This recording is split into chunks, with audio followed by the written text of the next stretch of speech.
I mean, I can start from the beginning if you want. Dylan's debating the Punisher. Yes, Dylan's debating the Punisher. Exactly. That is exactly what's happening. Oh my god. I haven't even thought of that. The Punisher. Oh, okay. Okay, let's start from the beginning in that case. Yeah. Who was Okay, let's. spaghetti monster daddy in the sky. Why wouldn't you take that? Because it actually makes sense, more sense than this other view, and it's extraordinarily comforting and consoling.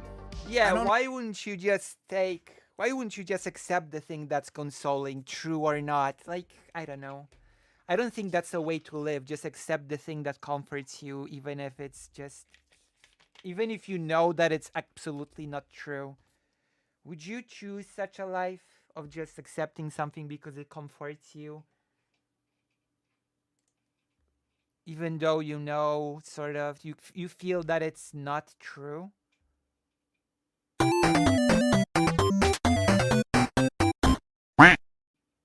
For like a half a second, I thought Dylan was debating Trent Reznor for some. This is the Punisher.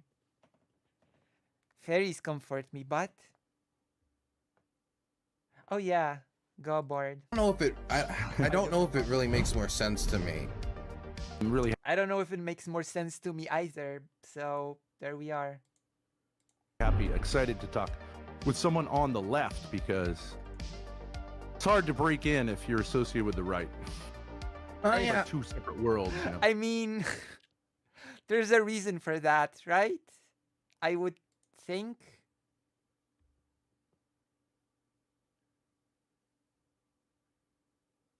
I think it's like, you know, I think there's a reason for that, maybe.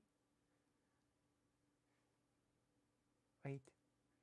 Why can't I switch from top chat to live chat on YouTube? I'm probably missing messages. Not, no, not living like that is the exact reason I became an atheist. It's true.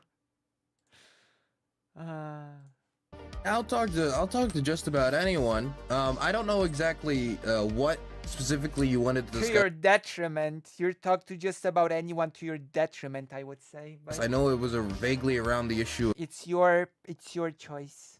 If you want to talk to just about anyone, you also have to suffer the consequence of talking to just about anyone. I thought Dylan was Christian, not anymore. Of Israel Palestine. Is there anything you wanted to Sort of not anymore. specifically hit on? Yeah, you know, I just whatever topic you'd like, but I just have the vague sense that broadly the difference between people on the left. Oh, yeah. You want to know about YouTube being weird? Recently I made a video, and yes, I admit that it's a weird segment to make, but I did it, of me taking a box, opening a box, and taking out from the box one by one history books. YouTube has decided that me unboxing books on stream is unfit for monetization. This is bad, dangerous content. It's unfit for monetization. Unboxing books.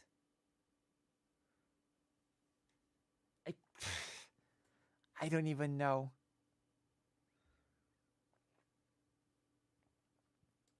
And people on the right is adherence to a worldview which What, do books break TOS now or something?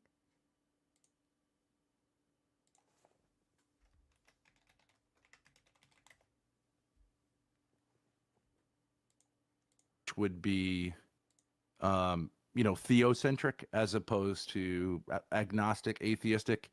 And I think that's like, I'm not sure if that's 100 books on my Christian YouTube? Never. Maybe I'll be permanent. Maybe I'll be just permanently demonetized. Like, I don't know. Maybe they'll demonetize my whole channel, just like Dylan Burns got his YouTube demonetized. Dylan got his YouTube demonetized for God knows what, and I'll get my YouTube demonetized for books. But Lucy, people might take time off watching YouTube to spread knowledge.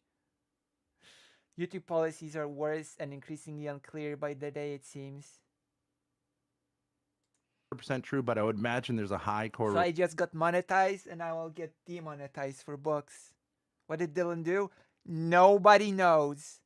So at first it was harassment, then some weird emails from YouTube, and then they just sent a whole list of what you can do wrong on YouTube. So nobody knows, and YouTube refuses to actually provide any information, explanation, examples, and said that Dylan can just re-monetize next year. Better luck next year.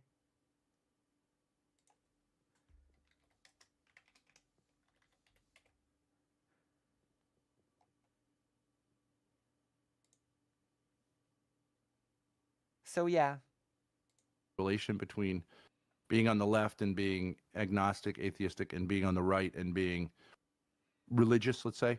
I'm just be curious because I think in a lot of these things, I think with Ukraine and Russia, there's a deep religious problem at the core of that, having to do with the Russian Orthodox Church and also people just like to flatten those conflicts to a religion. It's so frustrating to see, and it's extra frustrating to see here. They never seem to be willing to clarify, which is actually scary. Like, I hate to say this, but if it can happen to Dylan, then I suppose it could very well happen to anyone at any time, no? YouTube could just demonetize anyone's channel at any time and not provide any explanation, and that's actually pretty scary. YouTube, just don't do the thing. What thing? Yes, don't do that. Exactly, Palm Dad. Just don't do the thing. Just read the guidelines. Just read the guidelines, and more insultingly, just come through your hundreds of videos and check what you did wrong and correct it. Even though you don't really know what to look for, but do look for it in all of your videos, every single one. What are you supposed to do? What are you supposed to do? How do you even correct course in that situation? You can't. You literally can't if you don't even know what you did. the split of the Ukrainian church, which was done. Oh yeah, I also gonna make a for the 1,000 subscribers special. I am going to do a makeup stream. We're gonna learn makeup on stream. I'm gonna buy some basic makeup and look on a tutorial, and I'm gonna try to apply it. And we're gonna see how that goes. We're gonna see if that's gonna be a smashing hit success segment or a disaster. If it's a disaster, then I guess that's gonna be content because people are gonna be amused. Done by the patriarch. I'm sure you know this. Ukrainian church split from the Moscow church. This was a big deal. I mean, technically speaking, the Ukrainian church has always been sort of separate ever since the Lithuania days within the Polish-Lithuanian Commonwealth, you know? Like, Lithuania had its own Orthodox church, and then Russia sort of conquered Kiev, and it became folded, but thank you for the, oh my god, my first super chat. Thank you to Books 5 CAD. I don't know what CAD is, but it sounds nice. Wait, Canadian dollars? It's CAD Canadian dollars? Everyone likes makeup. So that's what we're gonna do. Makeup. The patriarch of Constantinople prior to any of this stuff. Canadian and dollars. Thank you. That it was was my first super chat ever. So I want to check something now. In my AdSense. Where's the...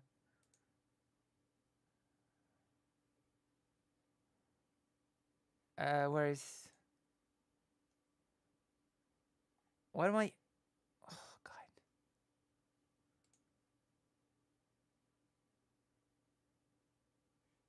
Wait. It says I have got 0... Where did those dollars go? I don't get it.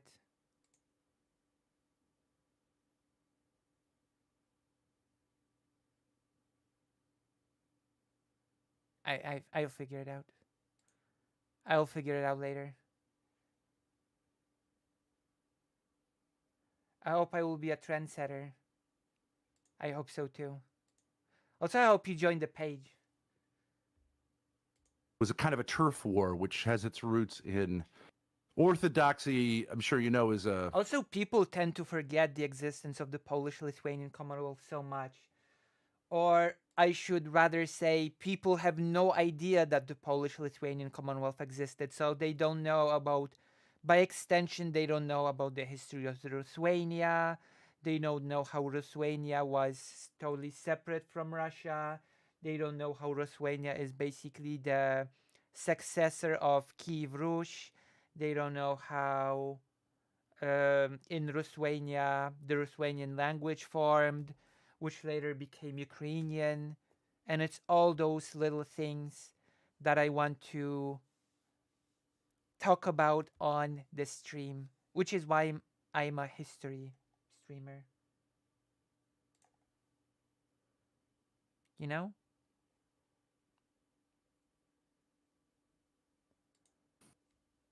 different but similar to Christian. Lithuania was a huge country in the Middle Ages. Yeah, the Great Duchy of Lithuania.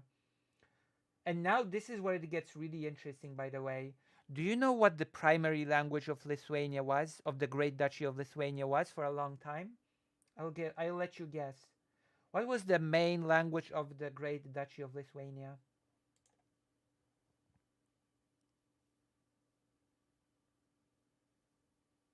I've spoken about it on stream before, but there are many new people here now, so might as well ask again.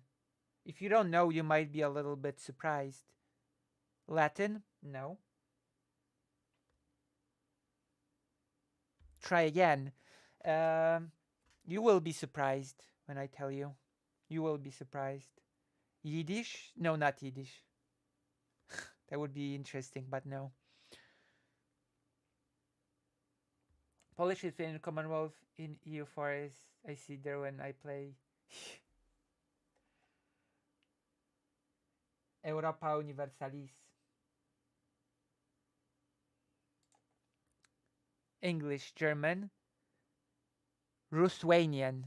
Ruthenian was the primary language of Ruthenian was the primary language of the Great Duchy of Lithuania for a long time. Ruthenian.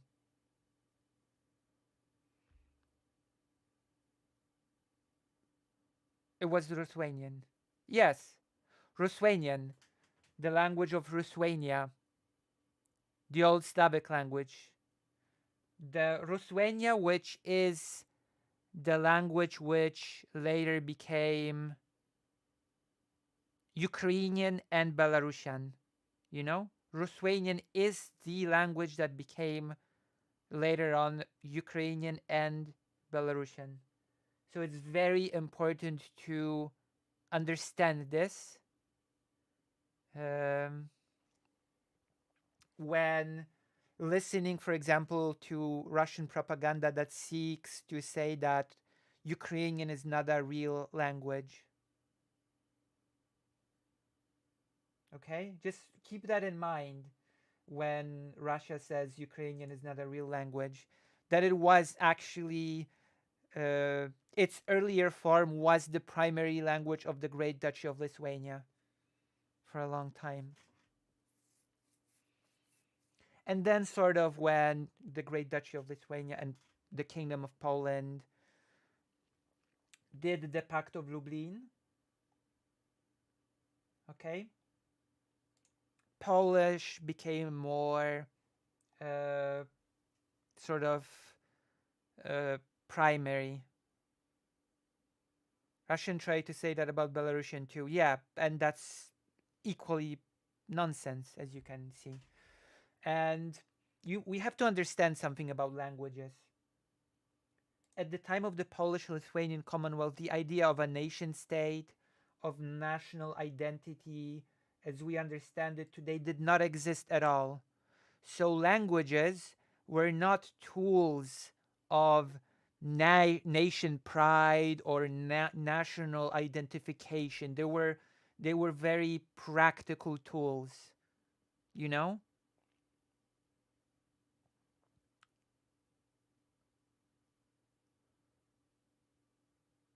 And the attitude of people towards languages was not the same back then as it is now.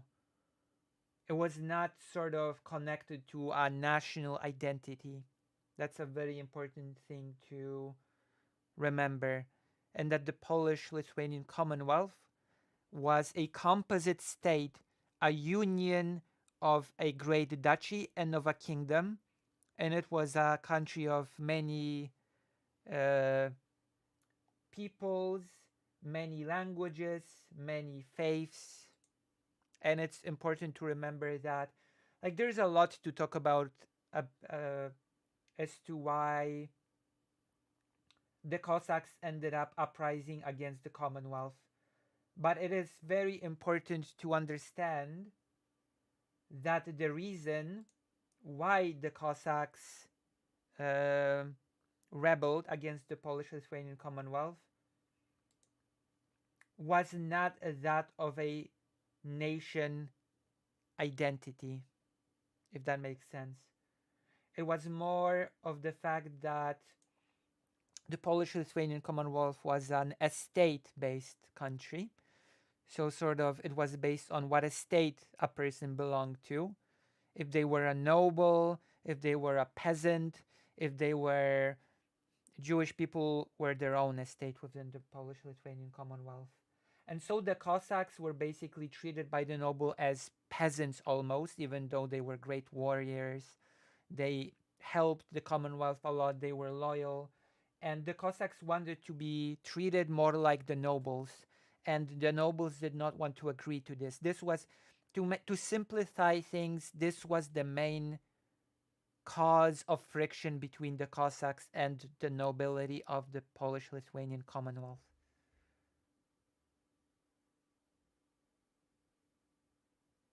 Does that make sense? Did my little speech right now make any sense to you? As an American, it can be hard to difference, but there are differences. Most people I've met who say it's all the same are ignorant.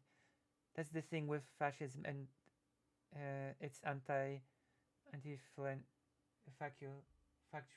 Even if Ukrainian were just a Russian dialect, Putin's argument would still be absurd, like Hitler annexing Austria, but isn't even true.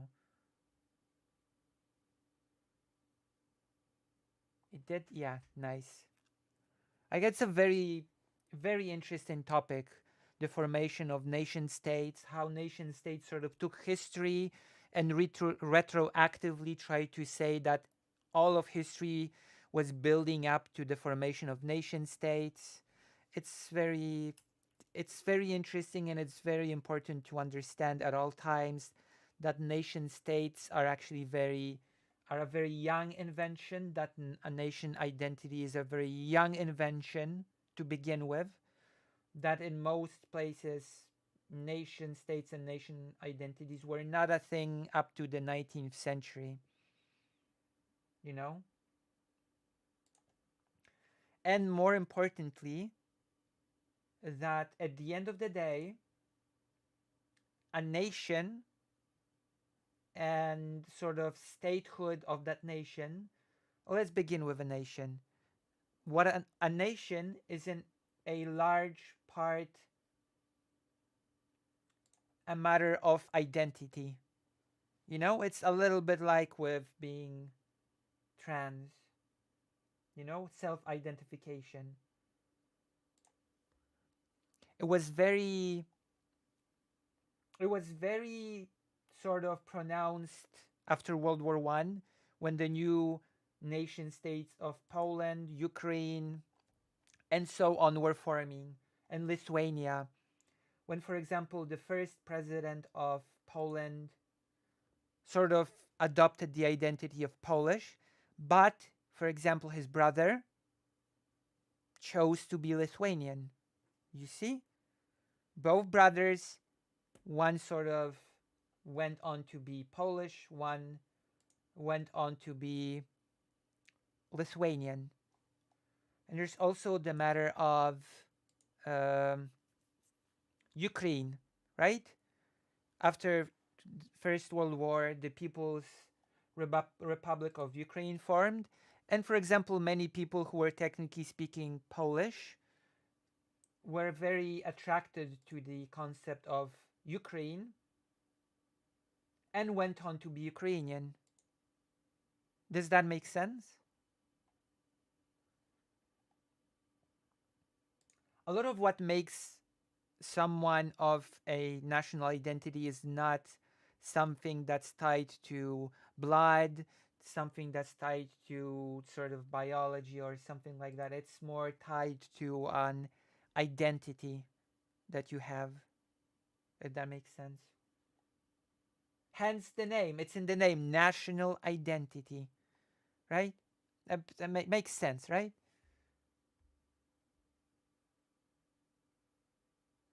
Germany negotiated the liberation of these states Russians claimed in their empire during World War One, except for Belarus. And history, I guess. I mean, yeah, but history can be shared. Like, it can be really. It can be like, for example, the Polish-Lithuanian Commonwealth. I would argue that the Polish-Lithuanian Commonwealth history belongs to Poland, Lithuania, Belarus, and Ukraine. Right?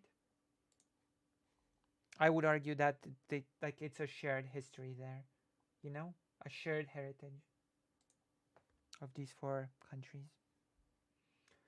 But we're supposed to be reacting. We're supposed to be reacting to. We're supposed to be react endies. We're not supposed to. We're not supposed to add original thoughts. We're not supposed to like do a whole speech on history. We're just supposed to sit lazily and react to people talking. Is national identity the same as nationalism? Nationalism is tied to national identity. Nationalism is basically this thought process of you identifying strongly with your national group, and that your group is number one, and that and everybody else is less, sort of, to simplify it a bit. Yeah. Okay, let's go. Let's react. To Catholicism, but it doesn't have that central authority. So you can get into these. It's like Catholics would, Also, we won the game, just so you know. Derisively call it like a five-headed monster because there's no one central, pope. So you get into these turf wars, and it's unclear who has jurisdiction, and it can be used in geopolitics. And I would just say personally, it's a. Oh yes, and as I said before, a lot of conflicts are just flattened to religion when it's a lot more complicated. Like Palestine-Israel conflict is not a religious conflict. To say that it is would be absurd.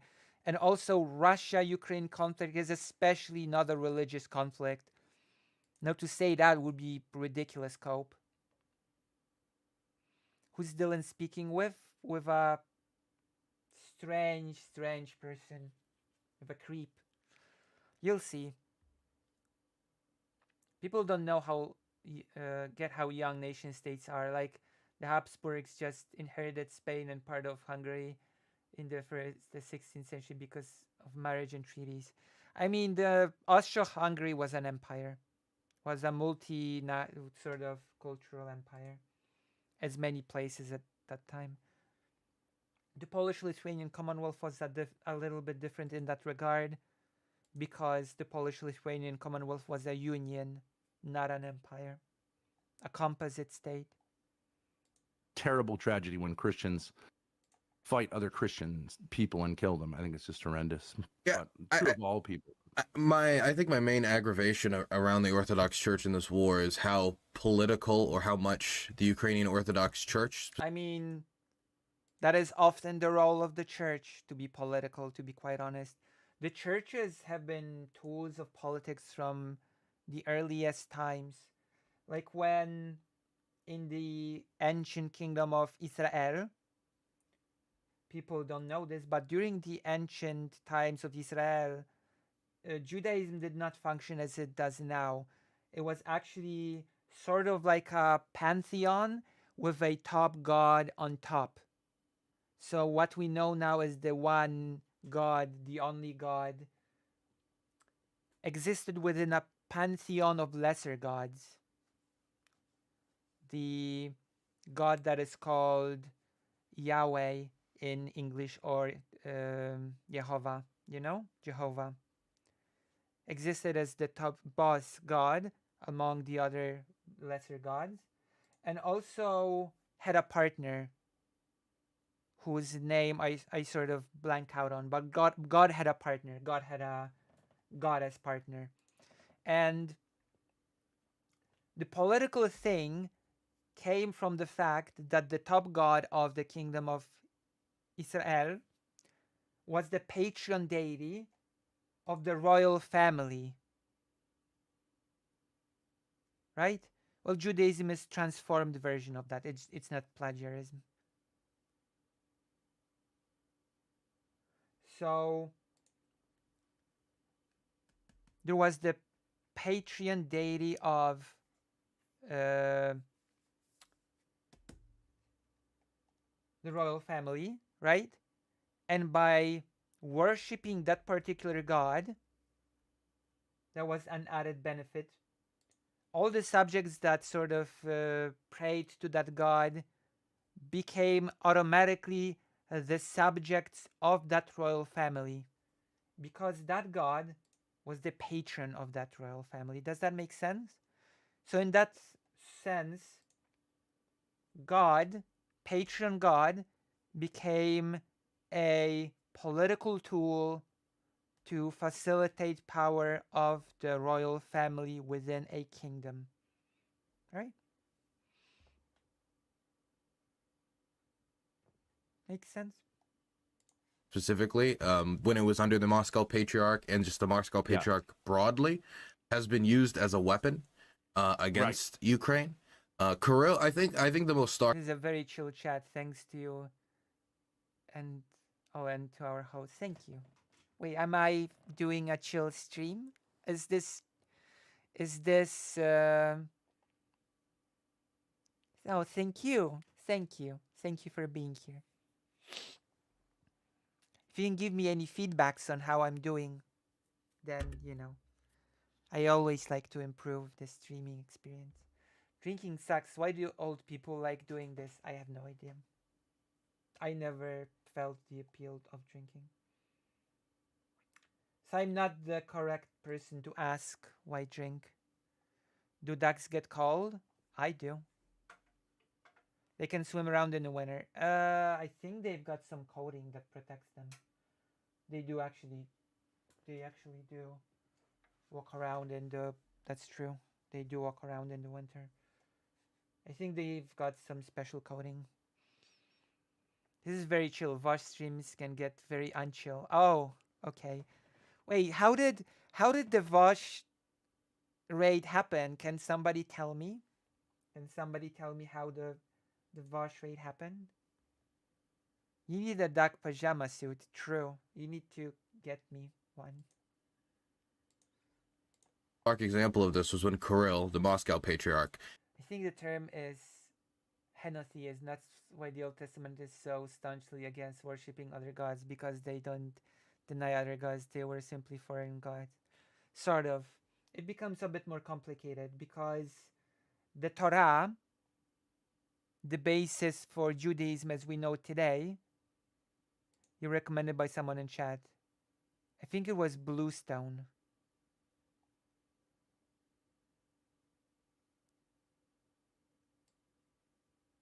Oh. Yes, it's a Vosh raid. Ah, Vosh went for it. Nice. Thank you. Even though I didn't prepare super much for today and I'm like chilling.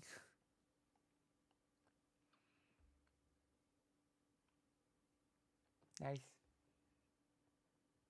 So yes, there's a very important thing about the Torah that people don't sort of know or understand, okay? And I'm going to say I'm not taking this out of my butt. There is a famous rabbi that was the first rabbi of the Great Synagogue of Warsaw. Yes, the first rabbi of the Great Synagogue of Warsaw, which was destroyed during World War II. And this rabbi created the first and last translation of the Torah from Hebrew to Polish. You know? And the rabbi was also a scholar. It's the last translation from Hebrew to Polish because then later the Holocaust happened, so no scholar was left alive to continue doing better translation of the Torah from Hebrew to Polish, but that's neither here nor there. But he explains, the translator, the rabbi, he explains because there's a whole intro from the translator to the Torah, and in it he explains that fundamentally the Torah as a document is a set of instructions for the Jewish people on how to organize, live, and survive within the world, right? The Torah, the Old Testament, as Christians call it, is roughly divided into 3 parts because a people need a history. So the first part is the history of the people that binds them together, right? The second part is the laws of the people, of the Jewish people, that they have to uphold more or less, because if a community is to survive, there needs to be some rules, right, for them to follow. There need to be some agreed upon rules of conduct, etc., right? And finally, the third part of the Torah, the prophecies, the predictions, which is basically a future that Jewish people could look forward to. Make sense? So that they could live, organize, live according to the laws, and look forward to that future promised in the prophecies. Right? Does that make sense?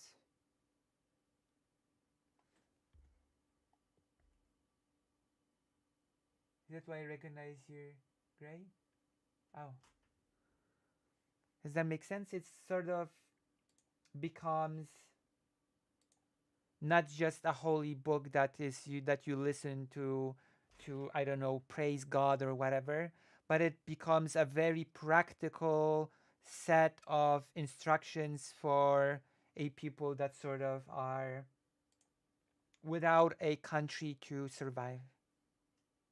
You know? Okay, let's continue. Came out and said if you are Russian and you go to Ukraine and you fight and you kill the Ukrainians, then you go to heaven and you don't have to worry about it. And that type of stuff being... And you don't have to worry about it. That's so horrible, by the way. oh, you want to go to heaven? Just kill my enemies or whatever.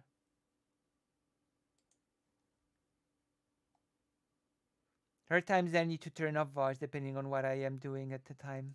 I doubt he said that. He did say that. I mean, he did say that. It was very loudly talked about in the news, at least in Poland. All the crazy things that the Russian patriarch has said were televised in Poland and mocked, by the way. You're guaranteed to go to heaven. I mean, that wouldn't. He didn't say you guaranteed to go ahead. I don't You think he- don't need to say you're guaranteed to go to heaven. That's not a requirement. All you need to say is the road to heaven is paved with your enemy's blood or whatever. You don't have to say it's guaranteed. That's silly. But not as silly as this conversation's about to get, so. he used the word guaranteed, but he said that is like a deed that will bring you to heaven. That was Yeah. the point of the point of his speech was that, you know, by going to Ukraine and Thank you, Greater Rain, for the $5. Here's a slice of my gratitude. Also, congrats on your viewership. Thank you. Although we should be thanking Vosh for that. fighting against the Ukrainians, you were showing your Yeah. devotion to the faith. He was trying to Right. show that the war is part of being like a good Orthodox Christian. And I really despise that because he said to be a good Orthodox I was under the impression that Jewish faith doesn't address heaven as afterlife. It doesn't. But what Dylan is talking about here is the Russian Orthodox Church patriarch saying that if Russians kill as many Ukrainian people as possible, they will go to heaven. So I mixed up the topics here a bit. It's understandable if I made it a bit confused by mistake.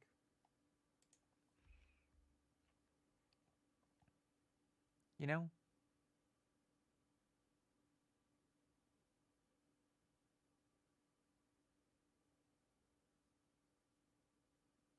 Yeah, I'm screaming well. Thank you. Christian is to go to Ukraine and to kill other Orthodox Christians for Mhm. for territory, for border and conquest. It's not like they're going there and they're converting anybody to the Orthodox faith. All the people that they're killing are mostly Orthodox. They might be part lot of a Catholics different in Ukraine too, but there's like the Catholics and there's Protestants. I know the Protestant community. I've been to a few Protestant churches while I've been here. yeah, There's Jews here as well. I've been to a few right. Jewish celebrations here as well. A few of my Jewish friends. But it's a mostly I've been to a few Jewish parties with my Jewish friends. Orthodox. It's like 78% Orthodox. And the Right. areas that are getting bombed the hardest are also the most Orthodox parts of the country. The more Eastern. Which Yeah. makes perfect sense, doesn't it? The head of the Orthodox Church says, "Oh, just kill as many Orthodox believers as possible." Ridiculous.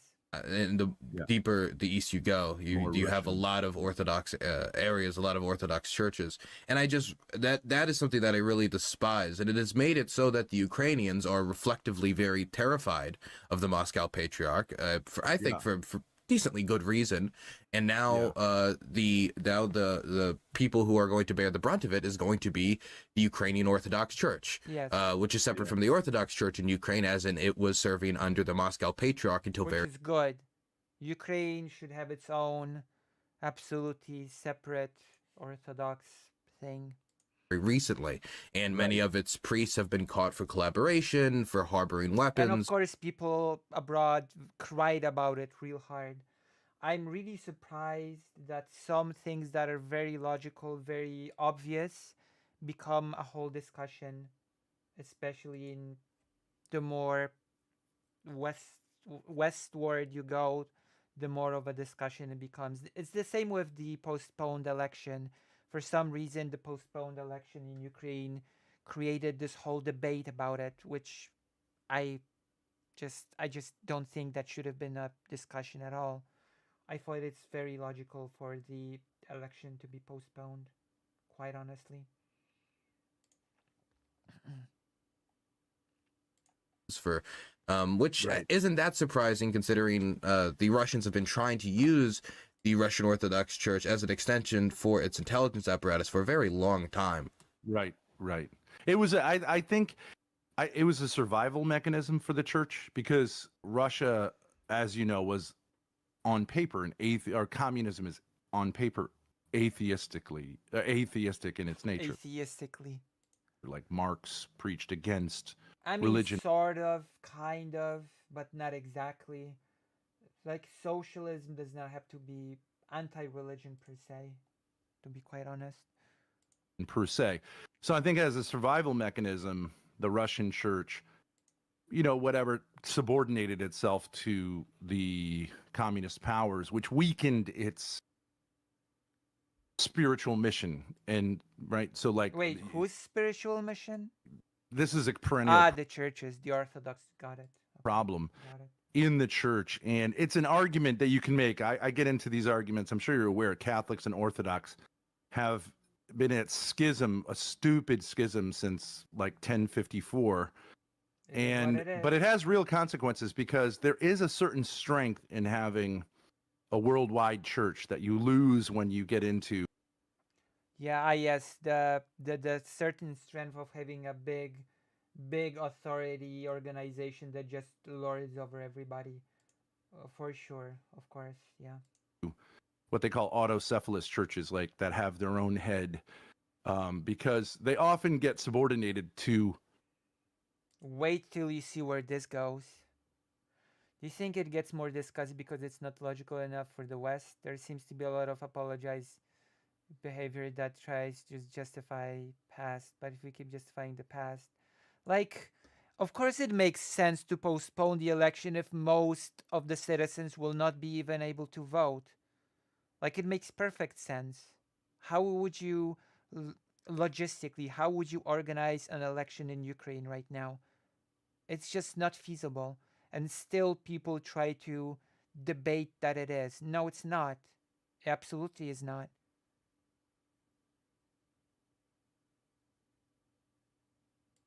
The governmental authorities, and so sometimes, sometimes breaking away, which we, from a religious perspective, we would see as schism. They see also the Catholic Church as schismatic, but it has real life, consequences. And sometimes some things that people like, who cares, right? Like, who cares in 1054, whatever, but it has real life consequences, and often ends in bloodshed. Same in Israel and Palestine. I have no idea what this person's trying to say here. A lot of bad theology, I think, has gotten Christians here in America and some Jews here in America to support something that I think has nothing to do with Christianity or Judaism, but it becomes a mixture. Because it's not a religious conflict, you buffoon. The Palestine-Israel conflict is not a. It's not a religious conflict. Fundamentally, it's a conflict about nation statehood and who has the right for self-determination and who has the right to the land. It's not a religious conflict. Stupid schism. Catholics and the Orthodox are basically two religions at this point. Already kind of where we and the schism began in the Middle Ages. Of a political settler, I think you would probably use the term settler colonial project, gets then mixed in with the Bible in a way that doesn't really make any sense theologically, but you end up with this kind of semi-religious, semi-secular thing, and then there's genocide, and it's just interesting. I think when you look at the deeper levels, religion is a deeper level. You probably found in the Ukraine that the religious level is a deep level. Those religious Slavs, by the way. Oh, those religious Slavs. Of course. Those religious Slavs.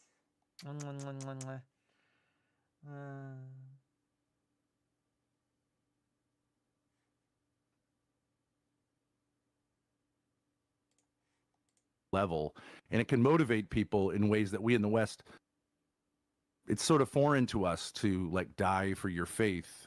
But there, I think it's still a little more real of a thing, more of an investment.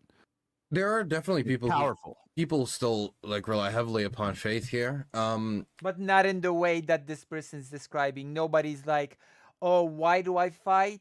I fight to die for God. That's not a thing. This is a really weird way to view things and to make Ukrainian people and Slavic people in general see as those other as that other group that's way more religious and fanatical.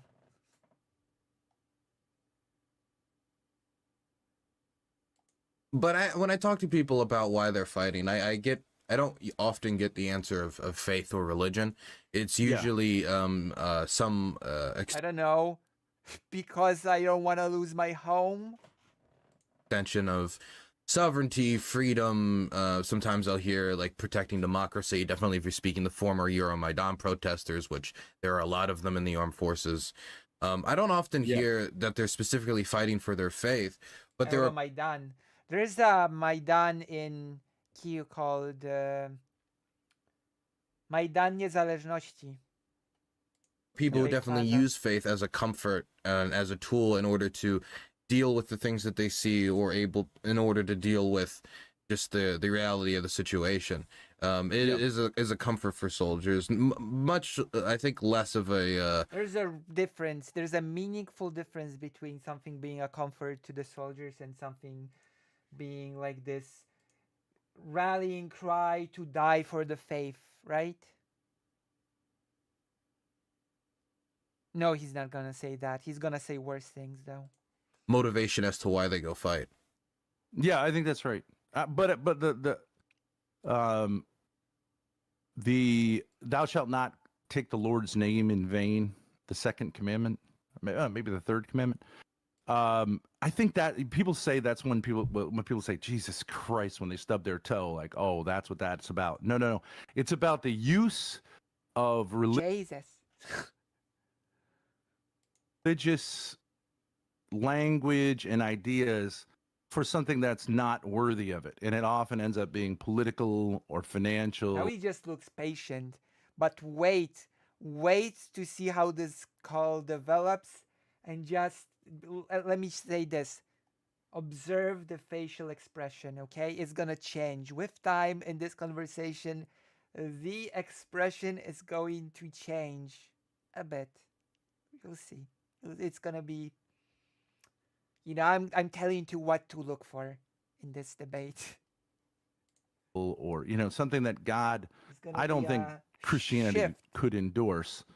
Although there have been, there's such a thing as a just war. I think it could be argued that what the Palestinians are going through right now is a kind of martyrdom, and whether they're Muslim or Christian I'm is. sorry, I just remember like, something funny. I do think it's God, like having faith in God is the only thing that's going to get you through that. And I think, I don't know how many atheists and agnostics would be able to survive True, there is 70 no such years thing as any just war.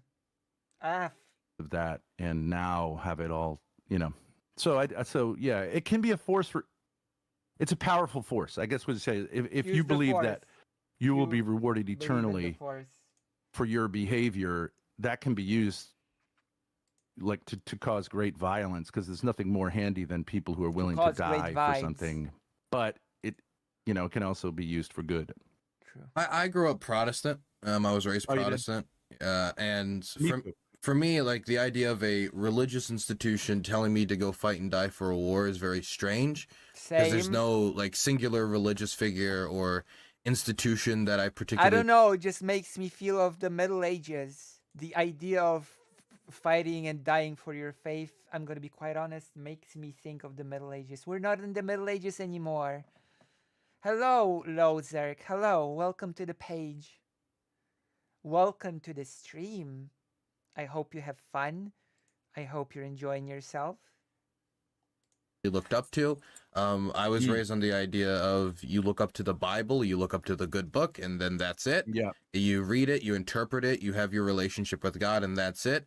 I'm not somebody who's particularly religious As you can see from the Torah, it's a little bit more than that. anymore. I would still maybe consider myself culturally Christian.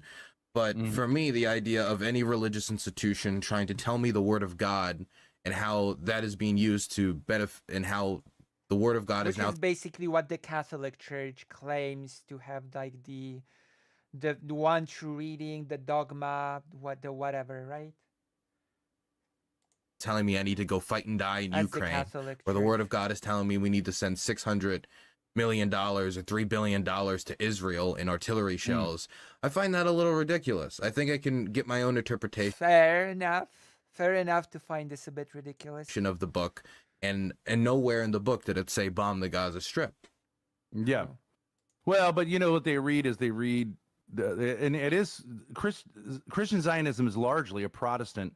Were you evangelical? No. Is that, okay, so mainline or like Non-denominational. I grew up in a non-denominational church. It was just Okay, so broadly I'm not sure what that means. That's a thing that being thrown around a lot in the US, the non-dominational thing. I'm not exactly sure what that means.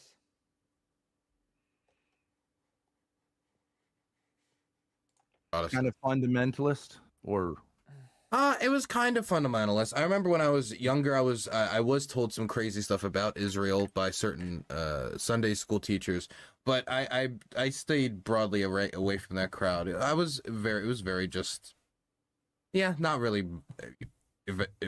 I would say it was very moderate generally. yeah. I think the problem with like I was raised Protestant, and the problem with Protestantism is because it's sort of every man his own pope. Then does you're that subject to manipulation, of course, and people who Okay, right off the bat, that makes no sense. That makes no sense, okay? If every man is his own pope, then you're subject to manipulation. So, if you think for yourself, because if you're your own pope, then that just means that you interpret the Bible on your own. You're basically your own boss, if that makes sense. You are or your own person, right? Right? Does that make sense?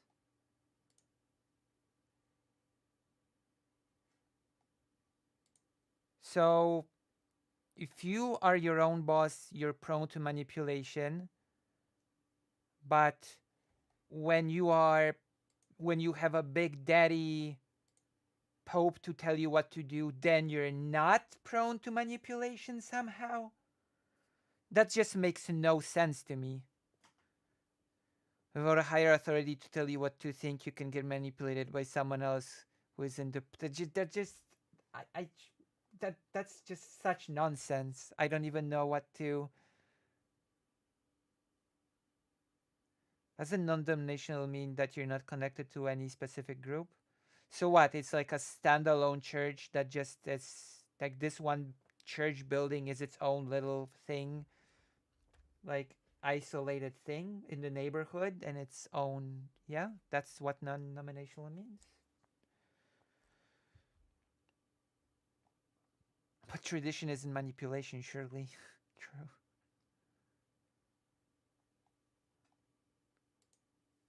Like that's just nonsense to me. If you think for yourself, you're just prone to manipulation. A lot of standalones here in the States. I've noticed. Protestantism rejects the idea that any one person is more connected to God than any other. I mean, that sort of makes sense. Like, in a way, Judaism also is like that because, technically speaking, the rabbis are not some special people, you know? They're just people that know a lot and you can ask for advice, but they're not more connected to God in any way. They're not priests. Like the priest, there was a priest class and it died, and it stopped existing with the destruction of the, of the temple. And while we were at it, synagogues are not temples, so that's a whole other topic. It's a church is independent sometimes, but they form network of churches.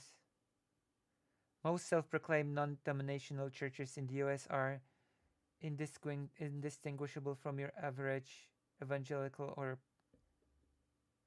Pentecostal church. I don't know the whole history of Christian Zionism, but I think. But yes, synagogues are not temples, actually. It was a pretty much like a concerted effort to um, push a political agenda into an interpretation of Revelation that it doesn't make a whole lot of sense, and it doesn't comport with like the more mainstream theories historically. But that's I think it's a weakness of Protestantism. You can sort of tweak it. There was a famous theologian who called it a wax nose. You can kind of tweak the Bible depending on how you read it, with less sophisticated readers to almost do anything you want it to do. You can read Jesus as a Marxist. You could read him as a capitalist. You can read him as a racist. You could read, So I don't know I don't know if I'd agree that reading the Bible in and of itself for a modern person who's doesn't understand. This is where you get into this thing like, did a snake talk to the people in the garden? It's kind of you need a little bit of help with it. You need someone to help you. But okay, sure, form Bible circles, but you don't need a big daddy pope to tell you. It doesn't mean that you need a big daddy who also on the side happens to be, I don't know, a child abuse defender to help you understand the Bible better. I reject that. You interpret it, and that's why I became Catholic, because you have at least an argument that there is an authority who was established by the founder from the beginning, of course, who continues to act through, at least to some degree, the bishops and the Pope. So it's more coherent. But I mean, John Paul II was a child abuse enabler. Let's not the famous Polish Pope. He covered for child abuse a lot. Let's not pretend he didn't. And the popes are supposed to be the voice of God, representatives of God on earth.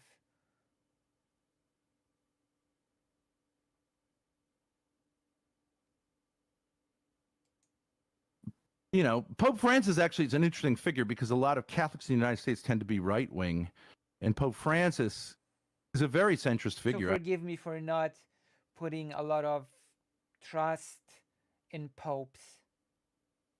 I think he actually could do a great deal of good in resolving conflicts, but he gets sidelined because he doesn't have an army, he doesn't have money. But it's an interesting person in the, he's got a place at the UN, and that's cool that the current pope is an interesting person, but I still don't trust him. He's interesting because I don't think he hasn't yet condemned Hamas, and I don't think he ever will, because it sort of doesn't work with the tradition. You can't call a government terrorists. It's two different categories. Pope Goat. I guess I just don't trust the institution of the Catholic Church. But didn't Francis wasn't Pope Francis kind of wishy-washy on the whole conflict, war in Ukraine? Like, didn't he say some infamously bad things about the war? How both sides should just get along? How, mistakes were made on both sides, or something silly like that? Wasn't that a thing? Did people forget about that?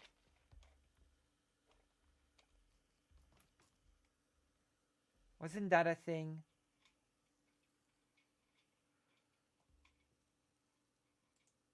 I don't trust the idea of any institution telling me, okay, this is how you're supposed to understand this book. This is how you're supposed to understand the Bible. We used to say... True. Ridiculous. It just becomes dogma. It just becomes a dictate. Why even read it at that point, by the way, if you're just gonna be told what it means and what you're supposed to take away from it? This, but actually in the last 50 years it's changed, and now this is what God's word on this is. And yes, the Catholic Church keeps flip-flopping on its rules all the time, of course. Interpretation of this actually changed, And I can see the Catholic Church change its interpretation. And if something is representing the unaltering Word of God, it is very hard for me to understand how they could possibly change their interpretations, which has happened during. Could you give me one example of a change in interpretation? I mean, I can understand that, no problem. Poland is a super Catholic country, by the way, which is very interesting because the Polish government, when Pope started being more lax on the LGBT, the Polish government was like, well, you know, the Pope has his own opinions and we just don't agree. So much for the representative of God, huh? In the Catholic Church, Like homosexuality and the acceptance of homosexual, for example, the acceptance So much for that. of homosexual priests. Is this something that is from a genuine position of like accepting, like God has now accepted homosexual priests, or did that change recently? Is he now okay with it, or is he not okay with it? well, I don't know. Are you under the impression that the Catholic Church has This is something that the Pope has accepted talked about. homosexual priests? This is something that the Pope has talked about, and this is something that local, like Catholic. Ah, God, I'd have to go look up the story. I did not know we were going to be talking about the Catholic Church today. No problem. True. This is supposed to, by the way, just to inform everybody here, this is supposed to be a conversation on. This is supposed to be a conversation of Israel Palestine. Just so you know, just so you're aware what you're witnessing here.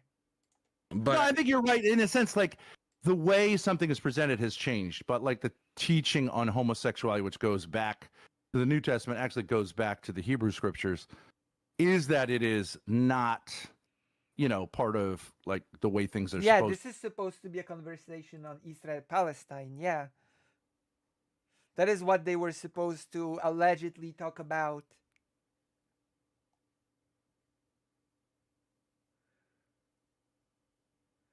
No Christian religion has ever been able to answer my question. If God is all forgiving and Jesus died for your sins, why is there a hell? Because Jesus only died for the original sin, apparently. That was just a sacrifice for the OG sin, not for all the other ones. To be. That hasn't changed in the slightest. But the approach that, say, a priest would take or would be different. But I don't think that's changed. I don't think Someone's getting bored. Someone's getting bored. that's going to. I mean, I know it's never going to change, but so if you say that something like, for example, suicide, it used to be, I know this because I had, this was an issue when I was teaching. There was a kid who committed suicide. It used to be that someone who commits suicide couldn't be buried in a Catholic cemetery.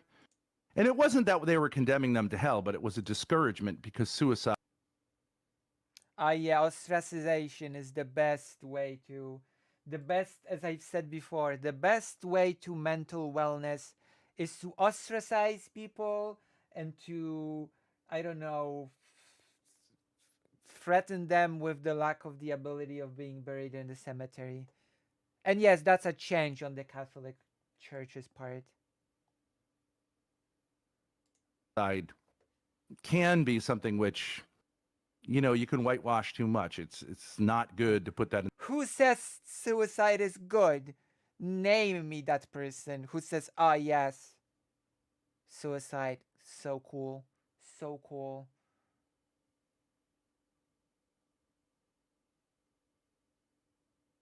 Thanks, Lucy. At least give me an off-the-cuff answer. It's obvious. More than that, but I appreciate that.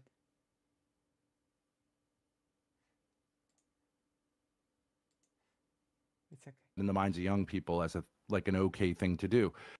But more recently, the church has softened her position disciplinarily and said, yes, you can, but we don't want to have sermons which seem to encourage that as like morally good. So the teaching on suicide, of course, is consistent that it's, a terrible thing to take your own life. I don't think actually anyone really disagrees with that, but there's been a softening of the sort of societal punishment of, the shame on that. True.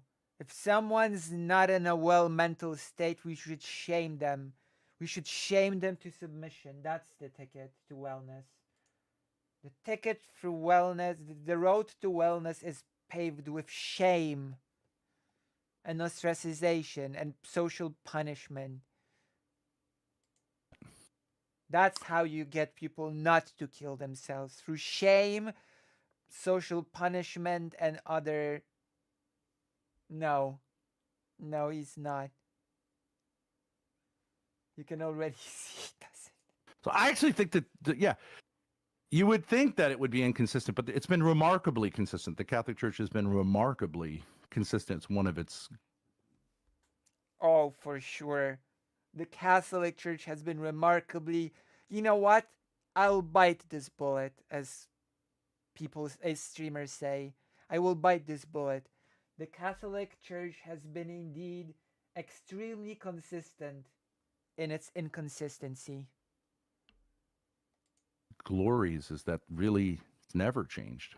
What about Except for all of the reforms of the Catholic Church, did we forget about all those, big reforms that it underwent? But really, it never changed. Whatever, it's fine. It never changed. In like the Pope 4%. Francis's recent statements about including trans people in Catholic practices? Well, the church has always welcomed all people in a broad. Oh yeah, especially Jewish people.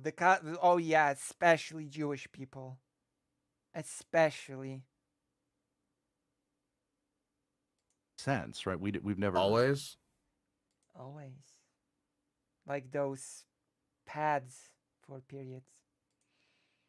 It depends what you mean, but like we would never. The church has never said, like, for example, this idea is a trans woman, a woman, which I don't even know what that means. Like, I feel sorry for you if you don't even know what that means.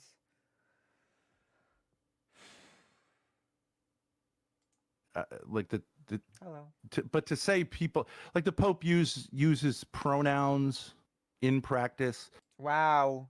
The Pope uses basic grammar. Amazing. That makes the Pope really special if he uses pronouns. Incredible. That are, let's say, phenotype. My partner would say about the Catholic Church's consistency, they're so misogynistic that they'll probably allow gay marriage before they'll ever allow female priests. Like if someone appears to be, so out of courtesy. But he's also said that gender ideology is sort of huge. Gender ideology. So they're not consistent, are they? If they're on the one hand, they say, "Oh, we allow this," but on the other, say fearmonger about the gender ideology. So how is the Catholic Church supposed to be consistent in this scenario? By your own admission, it's not, is it? It's not at all. Threat to humanity. So I don't think it's a big. I don't think. Yeah, do you think that We accept trans people who are a threat to humanity. So consistent. the Catholic Church has been extremely hostile to homosexuals or transgender people? I think generally, yeah. Yes. I don't think that's true. More so I than mean, it's pretty well documented, so you don't have to believe it's true. It's just fact.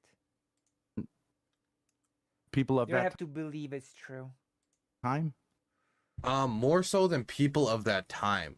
Well, I guess for me is, I don't know if that was the standard I would apply. If somebody is representing the Word of God, the institution of God, I would imagine that it would be timeless, the values that are True. taught by God, right? Yeah, the core values, but how you sort of approach a problem may change The with problem of the transgenders. time. It doesn't mean like, so for example, I'm opposed. I don't think drugs are good, and I don't think marijuana is good. But when I was a teacher back in the 90s and the aughts, we changed the policy from punitive, like, no drugs, no tolerance. I just came here. Why is Dylan arguing with a video game character? Because Dylan loves video games. To therapeutic. That doesn't mean you're endorsing marijuana use, but you know, there may be more appropriate ways to deal with things as something becomes different. It's but anyway, you know, you could call that a change. I mean, a lot of people That's just babble. That's what does that even mean? hate. A lot of Catholics agree that Pope Francis is changing the teaching of the church because he's more In a budget MGS game. leaning into the sort of welcoming part of Christianity. And The thing is, I leaning like away that. I from like the him to be more Trinity. welcoming. It's just I also Yeah. noticed that these are changes, and if there was a different pope, then I doubt that some of these changes would be happening. If we had a much more conservative pope, then these changes wouldn't be happening, and that means the representatives of God, depending upon who was pope, would be changing how they interpreted and interacted with the Christian doctrine and how Yeah, they treated others. Yeah, the discipline. In other words, like what isn't allowed, or you know, those kind of minor aspects will change, and there will be popes who will be more sort of pulling back from being more countercultural. Wait, so that means there is no consistency. Once again, you're demonstrating a lack of consistency. If the popes can just, you know, change. What? And saying like we got to be careful about, say, relativism, which is a huge threat to, you know, Catholicism, Why? because of a certain time frame, or you know, emphasizing, say, that communism is not compatible. Will change, but I think it. I mean, if you'll change, then there's no consistency again. I think there's a remarkable continuity, but you could say that's just acrobatics or apologetics. You know, people can Acrobatics. say that's just coping, but It is. It is both of these things. I would say probably the biggest one that But the conversation has not yet gotten off the rails. I'll just say that. The conversation is just calm and boring right now. It has not gotten off the rails yet. So just prepare for that. It's still pretty chill so far. the biggest one you could possibly say of the church is slavery, where slavery This was conversation gets wild as it continues. Just be prepared, as Scar from The Lion King would say. tolerated in the early centuries of Christianity, no doubt about it. And No doubt about it. it It does. It does. Oh, just you wait. This conversation is pretty just lackluster right now, but it gets wild. It just gets wild. it is now, you know, just like This is the boring part, believe it or not. humanity has said, like slavery is not tolerable. But See, I that think we have new confuses points. me because, like, if I was God, and I'm not God, and I can't understand God, but if I was to create a set of You are God. rules, right? I feel like, you know, I'd make it pretty clear my position on slavery, right? I feel like this is and it feels like the Bible, you know, it does give instructions on how to treat your slaves in the Old Testament. So it does give some like doctrine, it gives some teaching around the issue of slavery, and that teaching was not slavery is bad. It was, this is how you be a good slave owner. And it seems like the church is Well, it also was there in the Old Testament. You must be familiar with the story of Moses. Was a story of people being liberated from slavery. So while it wasn't like a moral teaching, obviously there was an emphasis on That's a freedom. pretty enough face to be a God. I buy that. yeah for as for opposed to for the being enslaved. Jews, for God's chosen people. Yeah, well, yeah, and if those were his people, then he liberates his people. And of course, many of the abolitionists drew on the story of Moses, and also enslaved blacks drew on, you know, the inspiration of Moses. Let my people go. There's a lot of, you know, songs. So to say that the Old Testament was, but even the slave, even where there was slavery, it was generally more humanitarian than the other, regions around it. So it was like a sort of gentle slavery. But we would explain that as what Gentle slavery. Oh, come on. Because this person's a creep, first of all, and second of all, gentle slavery. it's called the divine pedagogy, that God works through history, not once and for all just drops a bunch of everything on us, but that we grow together with him. So this idea that that's stupid. Snuggle slavery. God would, I can see how this goes off the rails. You really don't. You really don't. If you were God, you would just drop it all at once, but you really don't know how this will go off the rails. I assure you, you don't know. So he was kind of like, he was releasing like demo reels of his anti-slavery. Demo reels.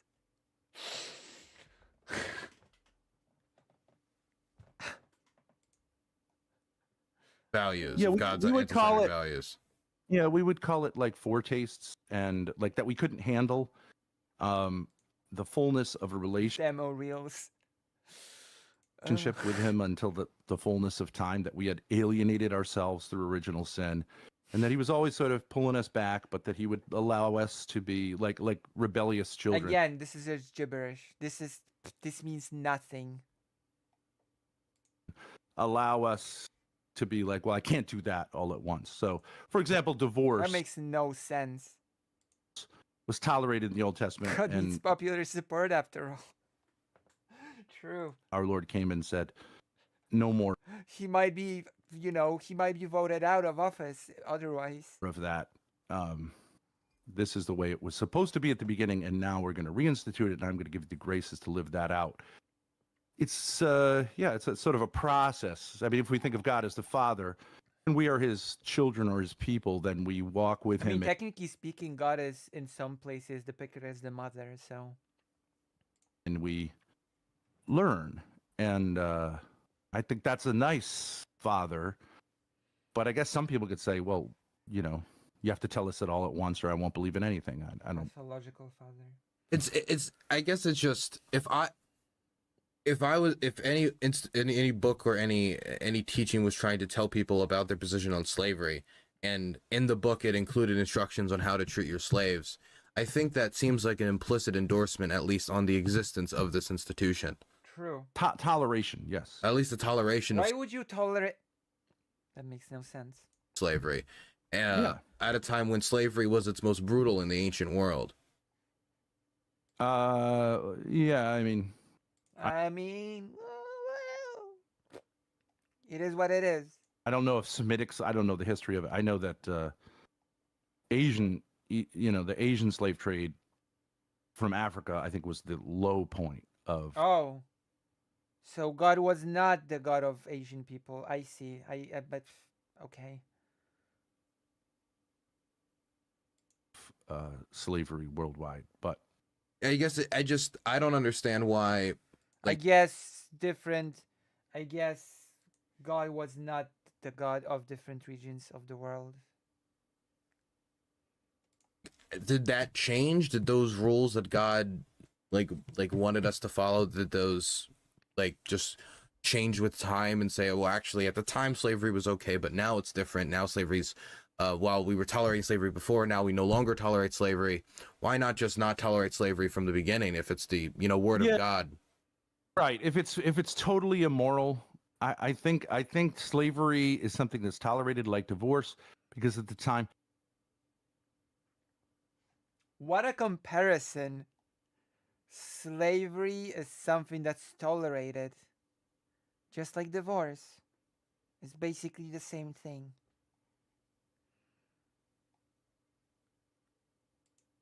I mean, you can make. I think this is a left-wing argument that you could make the argument. I know this was made. The left-wing argument for slavery. That the Irish indentured servants in the Northeast, here where I am, had a rougher life than the slaves in the South, because if they lost an arm, they just had no sort of, So I don't know that slavery itself it was so like solving the problem of slavery in 1865 in the United States didn't exactly solve the economic problems of blacks, as you know.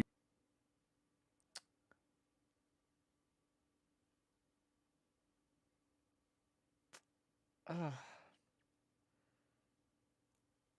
Wow.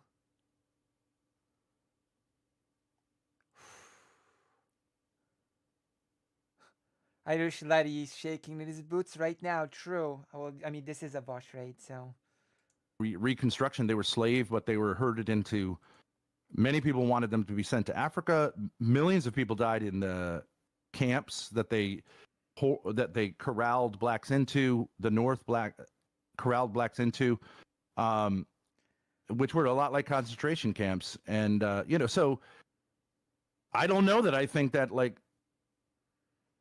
I don't know if ending slavery was all that good. You know, everything war is tolerated, and war is terrible, but there are times, I think we would say, when violence is a proper response to a Jesus. situation. Yeah, where but I children wouldn't. are being- I don't know if there's ever like. I don't think slavery is ever a proper response to anything, though.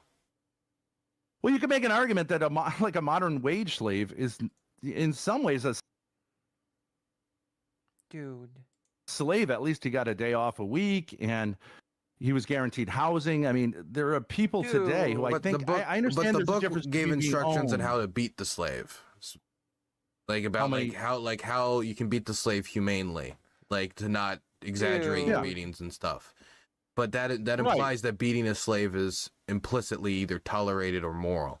Yeah. Well, if you want to say that, like, and this is also a thing on the left, that no people should have authority over other people, It's a left thing. including the ability to. And yes, it's believe it or not, it has still not gotten off the rails yet. Not yet. It's still on the rails right now. We are still on the rails. We're still firmly on the rails in that train. Yes. Believe it or not. inflict punishment on them, then I think we're talking about a utopianism. Well, no, that's not what I'm talking any of about. them. But I don't know if I don't think there's ever a good reason for a human being to own another human being. We're still Yeah, I on mean, I that think it was a train. system that at one point, I'm not going to say you know, I don't know philosophically. It's like the death penalty. The Pope Let me has just said, say you will know when it gets off the rails. and the Catholic Church generally says, today we should not employ the death penalty. Was the death penalty at some point necessary because of the lack of, you know, jails and things like that? I think so. I think it can be. Because of the lack of jails, no space in jail, so we have to kill people. I'm sorry, what? Huh? Oh yeah, we don't have any more space, so I guess we're just gonna kill him. A situation. Would you say the same thing for? What the? I mean, like the institution of slavery. Yeah, you'd have to ask the question philosophically: would it ever be wrong to buy and sell human beings? Is that intrinsically Yes. Yes. Yes. Yes, it is. wrong? Thank you. I've answered. Yes. I mean, No, I don't want to seem like a radical, but I'd probably Radical. say yes. Whoops. I mean, are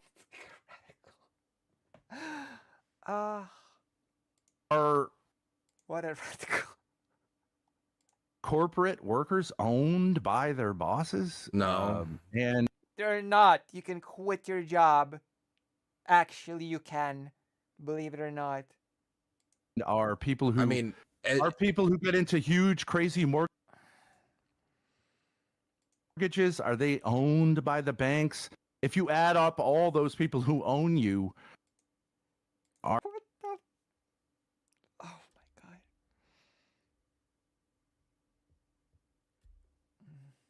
are you really much freer? Is what I would. I would just be. I would tend to de-emphasize the celebratory nature that we in America are free, and I think people on the left are aware, like especially young people, like you're far from free. It's almost impossible. I have 6 kids. It's almost impossible to imagine them affording their own houses, getting married at a young age, being able to have children, be able to have one spouse at home.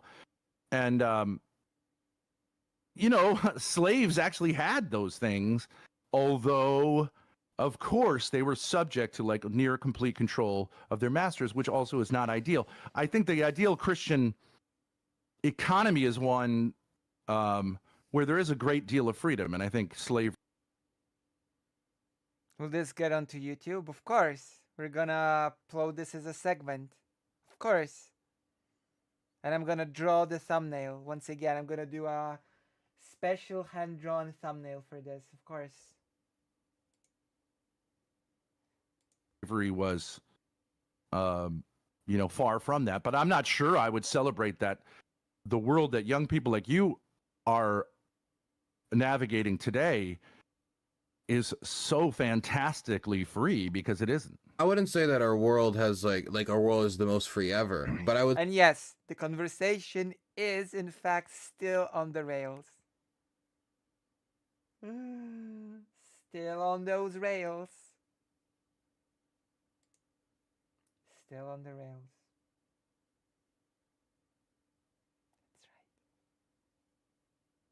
would say that there is a significant difference between you deciding to sign up with a corporation to work a 9 to 5, so you're going to give them this amount of time out of your day for paycheck, dental, etc., what you need necessary to survive, and the ability for somebody to control where you go, where you move, what you eat, where you sleep, if you can have a relationship, if you can't. If you can even sleep, if you can even eat. Let's not forget about that little detail. Have a relationship, the punishments you get for not properly working, which can include things like beatings, which there was instructions on how to properly beat. And look, the instructions weren't the worst. I mean, they weren't like beat the slave with the most spiked bat possible, but it was still saying beat the slave using this method. I think these are all things that are very different than somebody consenting to give certain hours out of their day. Yeah, to give their labor. Yes, to sell their labor To their workplace. Yeah, I would say that the freedoms at gunpoint at a certain point, though, if you don't. I mean, by starvation, yeah, but that's just existing. That's just living. Like everybody has to work to live. And also in modern, well, I think there have been times when people had a little more. I mean, I think the Thomas Jefferson's ideal of the yeoman farmer, of the like family business, small family businesses, was much freer. But I mean, I worked for Airbnb, and that's not even an employer, but like they force you to adhere to, like they controlled your thinking. You couldn't disagree about. They controlled your thinking. They manipulated your mind. And I will just remind you, this conversation is still pretty calm so far. Wait for it. It'll get wild soon-ish, maybe. This, that, and the other thing. You could post something on Facebook and they would destroy your career because it was seen as being, you know, whatever, hate speech or whatever it was. And I don't know. I mean, I don't know how many people that you're in media. I don't know how many people in media are allowed to say, like, maybe I question the Zionist project. So in mainstream media anyways. And you don't even know what the Zionist project is, to be quite honest with you. I don't think that guy even knows what the Zionist project is. Like, if you're gonna criticize something, at least know what it is. And I don't know, you know, so I mean, I think human society always human nature. We also got the human nature line, which is always a good sign. has this problem of freedom and human nature, human nurture, you know, authoritarianism.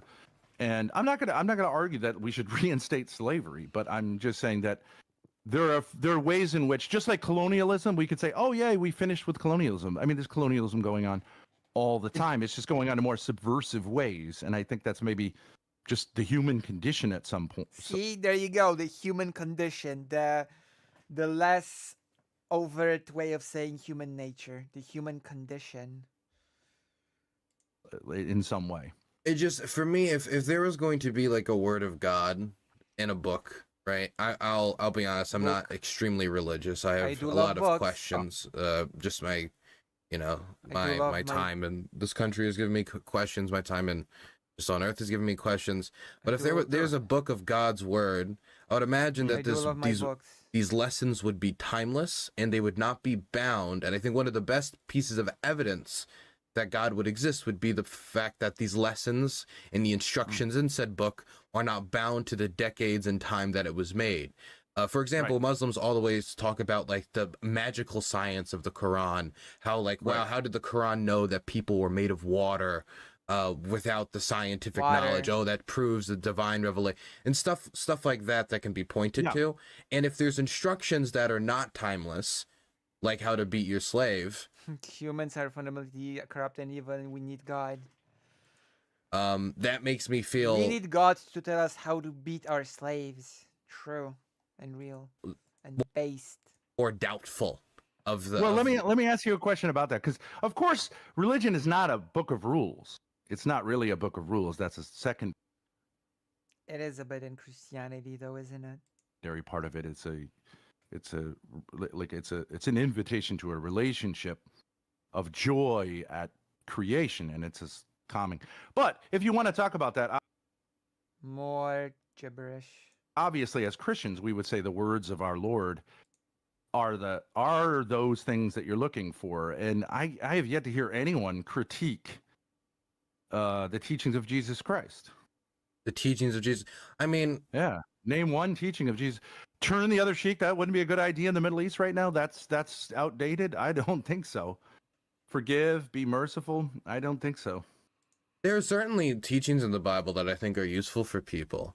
I just, if there was a book that was God's word, right? And the Bible, from what I know about its creation, was not one person sitting down writing No. all of the stuff. It was multiple the Muslim people. thing, yeah. Multiple people writing down different sections of the Bible, collecting it Right. from different parts of the region, and then this becomes the word of God, or this becomes the teachings of I the. mean, I've sort of explained the role of the Torah, yes, as the instruction manual for the people to how to live in the world, right?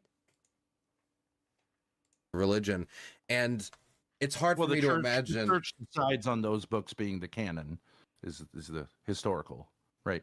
Yeah, and just The it's leaders of the church. there's so many different, and it just they bring all these different these sections together to make the Bible, and for me, if there was a way to, how do I know that all these different sections of the Bible, which one is the one that actually represents the lessons and teachings of God, and which The Catholic Church decides for you. You have Big Daddy Pope that decides for you. That's it.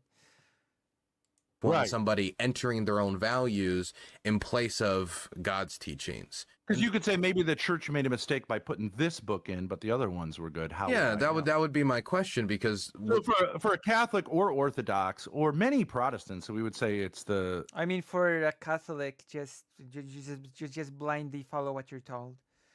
See, I've been doing an excellent job explaining. Thank you. Oh, thank you. Thank you. bishops who Jesus put in place to make those decisions, who made those decisions, and the whole process was inspired by the Holy Spirit. Okay, can I ask you a question? Because I've gotten like 7 DMs during our. Okay, now the conversation is going off the rails officially, okay? Now that Dylan has breached a certain topic, now we are getting off the rails. 7 DMs. There we go. Let's go.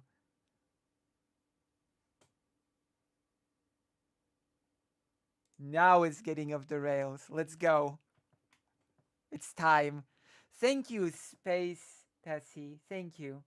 Thank you for the 5 USD, which I'm not sure where they are going. Our conversation. Why do people Sure, yeah, keep yeah, telling me to ask you about your daughter? This is actually really Now it's getting off the rails.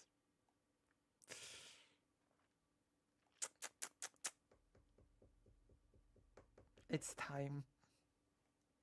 Really interesting too. This is something that happened to me from being on the right, and it also got into a family issue. But I think it's interesting. Now observe his facial expression. Now observe the facial expression of Dylan Burns. Okay, now pay close attention.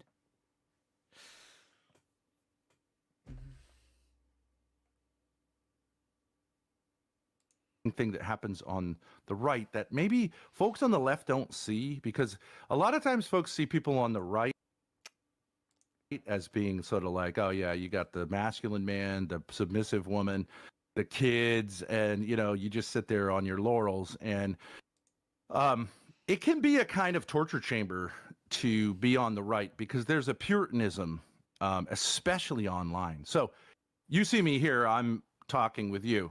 When I first came and debated, I was doing this, and people accused me of, like I told you, being a Jew, whatever that means, Hollywood, from Hollywood or whatever. You don't know what being a Jewish means? But then when my daughter came on, who was at the time 19 and a lovely young lady, they immediately started saying that I was exploiting her.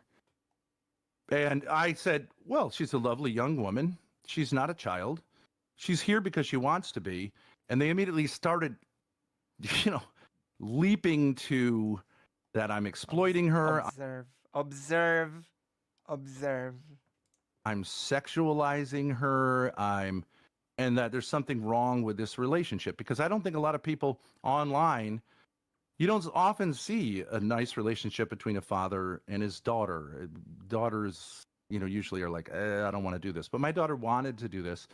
And so, yeah, I mean, this sort of rumor, at a certain point, people are asking me personal questions, asking her highly personal questions. And I was like, no. We're not going there. I'm not on trial for having a daughter who has a warm relationship with me. And so a warm relationship, huh? Yeah, at a certain point, yes, you should be glad you have no context. I don't actually have context, and I'm weirded out. I think it's people who are envious. A lot of people have themselves difficulties in our time with father figures, and so they have this sort of irrational hatred of anyone who reminds them of a father figure, which I think I do. And see, are you noticing a change in the facial expression? And also, especially older women have this anger towards young women because, they've passed their prime, and, this is sort of, I don't know, Freudian kind of dynamic. Plus you throw in like incest porn and the internet being a lot of alienated people. And it just becomes this. I've seen it also independently of that with pedophilia. Almost anyone who seems masculine. I told you that so far the conversation was boring and chill. I told you before the conversation did not get off the rails. You must trust me more. You must trust me, okay?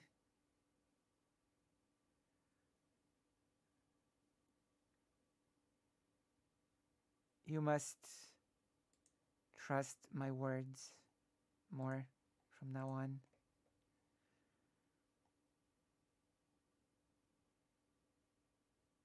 Yes, that's true. It eventually I mean, what do you say? What do you say? What do you say to that? What are you supposed to say to that? Accused of being a pedophile because if you say something like, you don't think there's a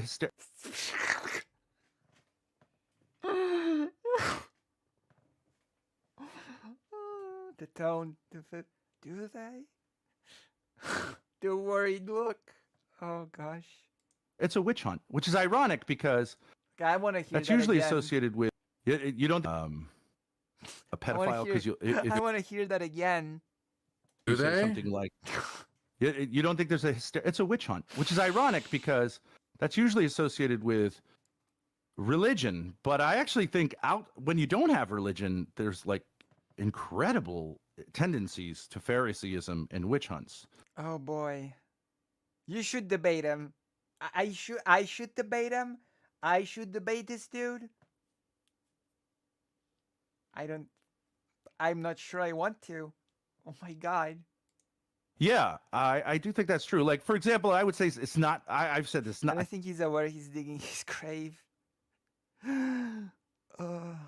It's not controversial to me that if I'm at a wedding and I'm a middle-aged man, and let's say my niece is there, and she's 7 or 8 years old wearing a pretty dress. If I said to her, "What a pretty dress you have," I bet the boys all chase you around at school, which I would say is flirting, and everyone would. That's the only term. Is flirting? Wait, is it? Huh? Is it flirting?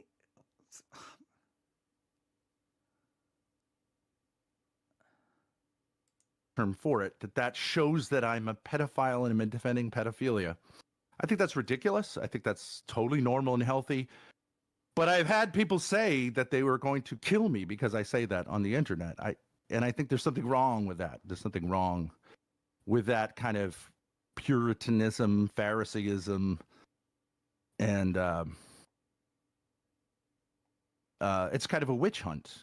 There's nothing wrong with saying it. In fact, it's So, but it'd be really what weird are if people? it'd be really weird if you didn't talk to us, like if you were like scared of a 7-year-old because you're afraid of looking like a pedophile by being friendly in a socially Oh boy. Oh boy. normal context.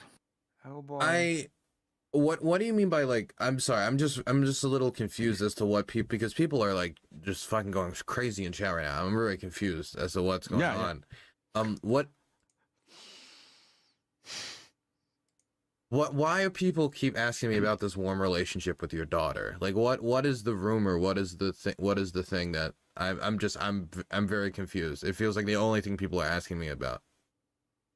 One of them is grooming. The idea that I groomed her to, you know, you can do the math to have sexual relations with her. Well, you don't And- have You can do the math. sex with your daughter, do you? I've never in any way been. I worked with Let's listen to the question and let's listen to the response, okay? kids my whole life. You. I have sexual relations with her. Well, you don't And, have sex with your daughter, do you? I've never in What a hope do you? Please say no. The tone was like, please say no. any way. Well, you don't and, have sex with your daughter, do you? I've never in any way been. I worked with kids my whole life. I've never in any way been inappropriate with any kid sexually, and I'm not abusive. Your I haven't daughter's been an adult, violent. though, right? I told you. This gets creepy. My daughter's 21 now. Gotcha. She was okay. 19 when she came on the internet, but you know, and then there were problems in our family as well, which like my spouse at the time, her mother Oh boy. had difficulties figuring out her position with me and sort of leaned into this stuff, so that gave fuel to the fire. Lean into what stuff? Oh boy. You know, I think what happened is there was a resentment. It happens, you know, the old Snow White story. What? It happens a lot in families that the mother feels threatened by the daughter as she becomes.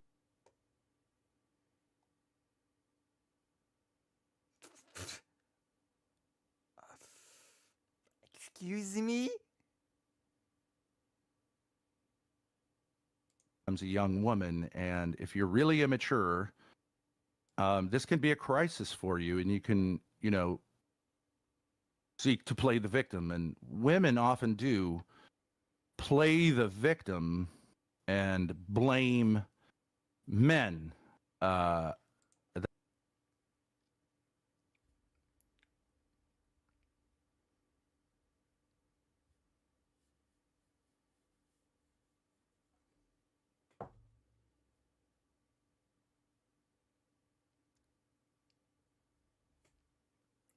I'll just unpause for now. That's a very common thing, and I think So I think that sort of happened. Those It women. was sort of one of these things where there were insinuations and where she should have, spoken the truth. She refused to. And then so that people said, well, I know what's going on here. And also, I think there's a line, like, I don't really think that like people would say, What's the line? I when's the last time you had sex? And I would say, none of your business. Well, yeah, I don't want to. I don't need to know. I don't about tell anybody's people sex whether life, I'm really. vaccinated or not. It's none of your business. They want to know how much money I have. It's none of your business. And then, of course, they will say, "Oh, I know what that means," right? And that's actually a sin, and it is also immoral. It's not illegal to jump to conclusions, but if you publish them on the internet, that can be libel. But we all know on the internet it's very hard to prosecute. I've been able to do it once with someone who, because I said, okay, go ahead and say these allegations and I'll respond to them. Then he lost that debate and then published a death threat and also said he was going to kidnap my daughter and her mother publicly. And, I did bring the police into I told you this conversation will go off the rails. Have I disappointed you? Have I lied? Have I lied to you? Would I ever lie to you about such things? You promise to trust me from now on. to that. And I think I have a right to, but, there's a kind of sense that the internet, the rules of society don't apply to the internet. So you can say crazy, crazy things. And, I don't think we figured out where the lines are there. So it's a rumor mill, right? I mean, Got you. So you've been around. I don't know if. got you. So like You all, may have not- so all these people like saying you like have a sexual relationship with your daughter is like all that's just made up. Yeah, I just told you. See, but you can keep. I'm not saying that you're doing that. You actually didn't. You didn't just tell it. You didn't just say it. You just. Oh my goodness. But you could keep asking me that. I said, No, I'm I've just never confused. any of my kids inappropriately, nor have any of my kids touched me inappropriately. How is that inappropriate to ask? So it's all a lie. How is that question inappropriate? Oh, so it's all a lie then. Like it's the easiest thing in the world to just say, yeah, that's a lie. Why would that be inappropriate? I don't just what? Oh, so it's a lie then. Yeah, it's a lie. Like Okay. And but it's an interesting family dynamic that came out unintentionally, but an interesting family dynamic that came out unintentionally. I'm not even sure what that means.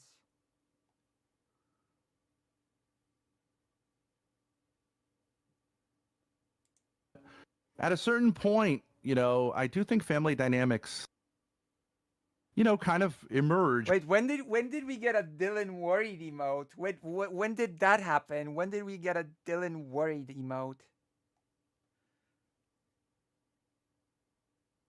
Wait, when did that emote appear on the page?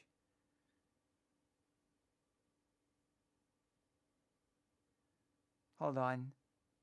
I didn't see it before on this page. Is it a subscriber one or is it a free one? Is that a default emote or did you just create it?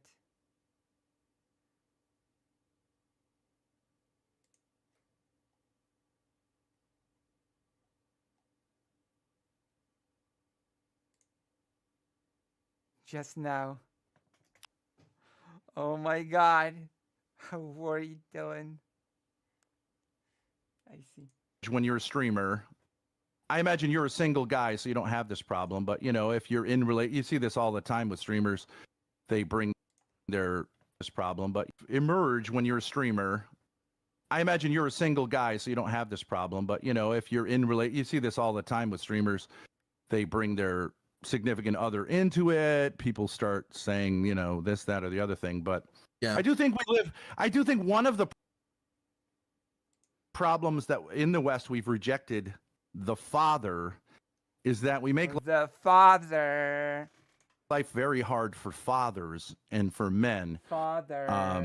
because I think it's sort of part of that rejection is makes its way into I hate that Dylan just asked a quick question and this guy's led the whole conversation from there. Dylan would have it let it go with a quick response, but it's like when someone asks me about one of my autism interests and I can't shut up. Yes. He's really selling his case. He thinks if he talks long enough, Dylan will forget about him saying no. families, and we see it a lot in the Black community. It's very hard to be a Black man, because the culture makes it very hard to. There are many great Black fathers, but they don't always. What the hell are we talking about? They don't always get boosted, and if they make a mistake, it's very easy for them to get tossed out and assumed that they're no good. It's a common thing, and I'm not saying they all are good, but that's a right-wing take that I think is true, that I think if there were A right-wing take. Oh my god, the word. Oh.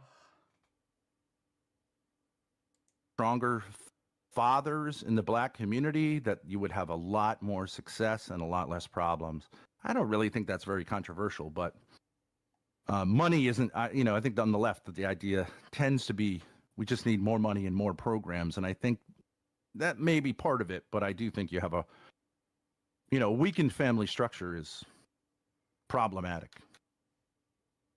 Problematic is a left-wing word. I don't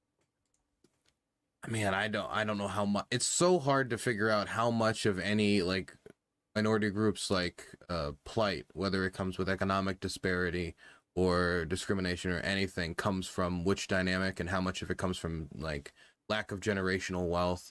If finding the exact percentages, the exact amount is very difficult. Yeah. And when it talks about like fathers not being available in the home, a lot of times it's a problem of fathers being unable to sustain households, mothers being unable to sustain households, which can come from a lack of education, a lack of work training skills, job training opportunities, job opportunities. Communities slowly rot out to the point that supporting a child in there, even if you want to, it almost feels like a losing fight. Like raising a kid on the south side of Chicago sounds like a losing fight from the get-go. And once it sounds like a losing fight, people treat it like a losing fight. Right. You get used to it. Right. Like the Israel-Palestine thing. I think largely in the What a comparison, right? Now it goes to Israel-Palestine. West until the Hamas attacks, we just said, it's just, what are you gonna do, right? It's just like Destiny, the streamer. I'm familiar. Yeah. I just saw a Familiar. tweet of him where he was saying like, I think this is going to be resolved by genocide, and I pick the Israelis. I'd rather have the Palestinians genocided than the Israelis. I mean, that's a horrible thing, I think. We're not gonna comment on Destiny's takes on Israel-Palestine for now. He did have pretty bad takes on that, but we're not here for Destiny today. I just looked at Dylan's face. He's trying to understand both sides, pain or pain, and it doesn't matter where it comes from. It hurts. Makes you want to quit. I told you to pay attention to the facial expression. Human being to say, even though he wasn't. Does he believe that?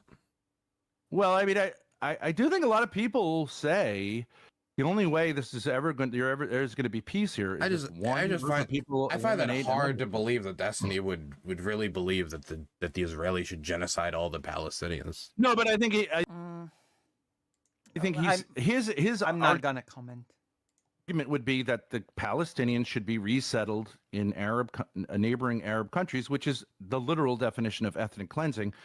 But because I think the Arab countries aren't going to take them for a variety of reasons, I think he's saying like, well, I think this is just going to go this way. I mean, of Well, course, I remember I he's disagreed with around. I disagree with Destiny on a UN vote recently, and we went. I don't know. We went back and forth on Twitter, but we had a exchange on Twitter about it. But as far as I know, he is against continued settlement expansion and believes in a two-state solution.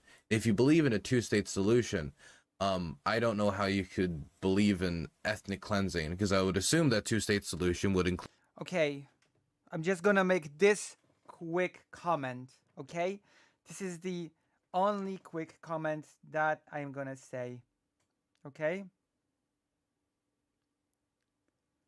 you can believe in a two-state solution, but you can also believe that the thing that you believe in is unachievable.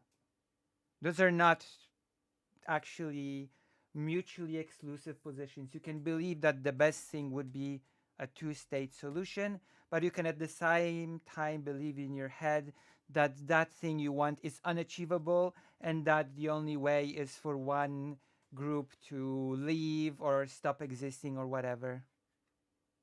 That's possible. It's like, I'm not gonna say Destiny says that right now, but I'm gonna say it is very possible to believe in a solution and at the same time think that that solution is just impossible to implement. There you go. I have squared this circle. Include Gaza. Successfully, I might add. It would include the West Bank. I think from what I know is that Destiny is somebody who's critical of local Arab states like Syria, Lebanon, and other countries in the region, which have had multiple generations of Palestinian refugees born on their lands, but have refused to grant them citizenship. I got excited because I got a cute sticker thing of Lucy, so I reached for my keyboard and splashed. Oh no, wait, what's cute sticker? What do you mean a cute sticker thing of Lucy?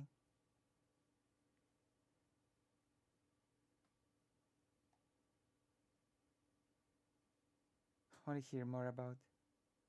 Ah, we'll get more noodles. What sticker? What are you talking about? Ah, hypers. Okay. Citizenship outside of a few like cases in Jordan, but even in that, even in Jordan, it's extremely difficult as a Palestinian to get Jordanian citizenship. Also, just saying, all of the assets like the hypers, a lot of the things I draw personally, so you can sort of commission if you want me to draw something as an asset. Creating a stateless people. Palestinians make up 1/3 of the world's stateless population. As far as I know, that is generally Destiny's position. If Destiny is in favor of just like straight up wiping out the Gaza Strip, pushing off all the Palestinians, I mean, that's an endorsement of ethnic cleansing. That would be horrible. I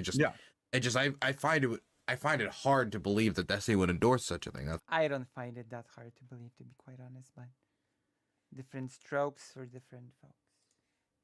That's all. Just from what I've heard from him so far. Well, he kind of goes all over the place, and I'm not going to say I sit there and watch Destiny streams for 6 or 7 hours a day, but I do think takes a.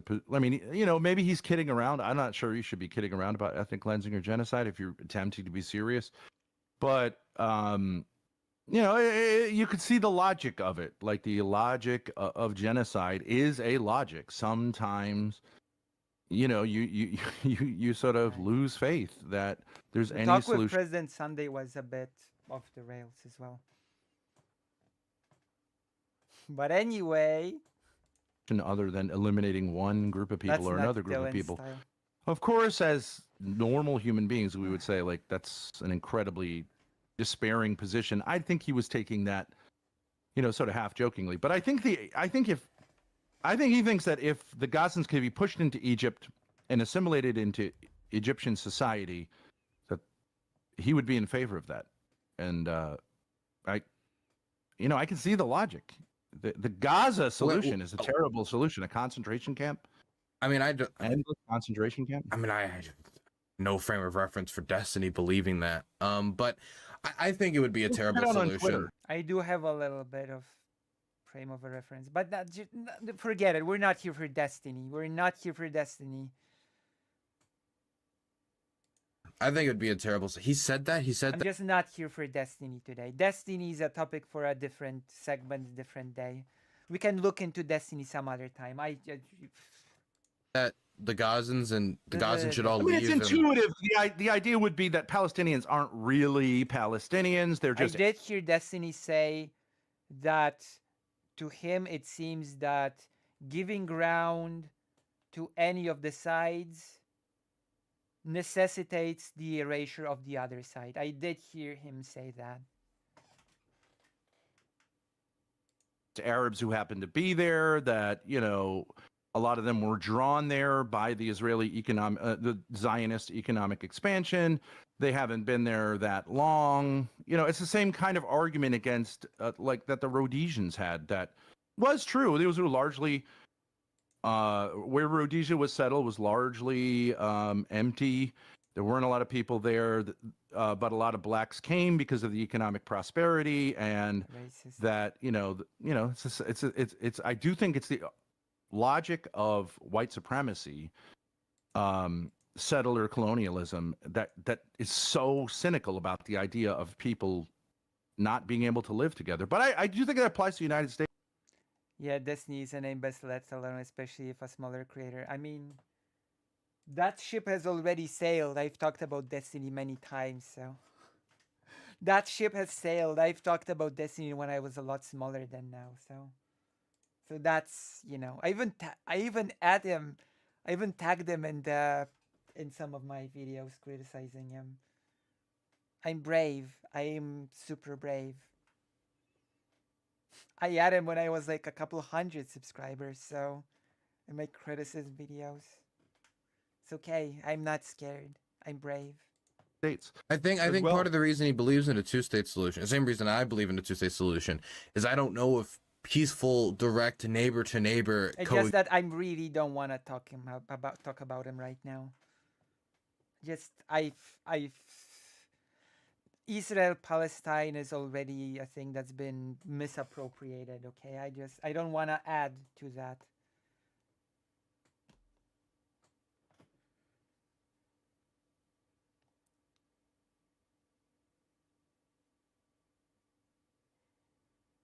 Don't put his name in the stream titles.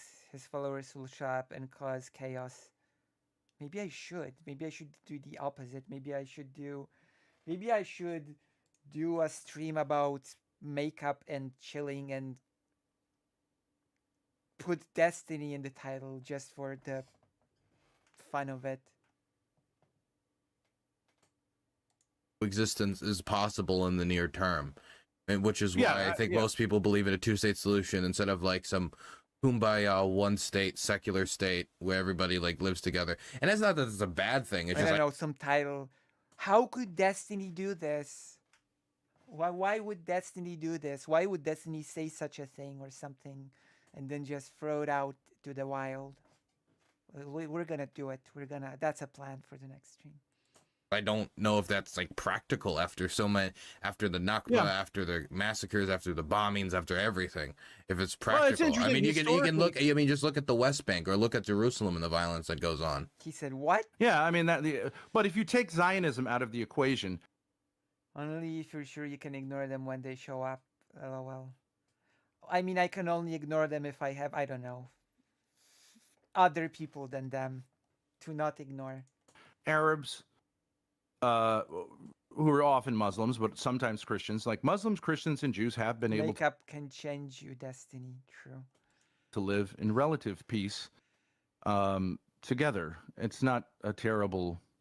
It's not kumbaya to say like these peoples can live together in relative peace. And I do think actually in Europe, the Jewish minority, despite the enormous tensions. Okay, listen to this. This is gonna be the take of the night. It is night here.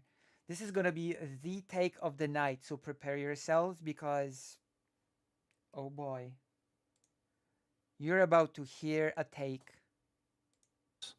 lived in relative peace until modern Europeans abandoned, their Christian heritage. And Christianity was the source of safety for Jewish people historically.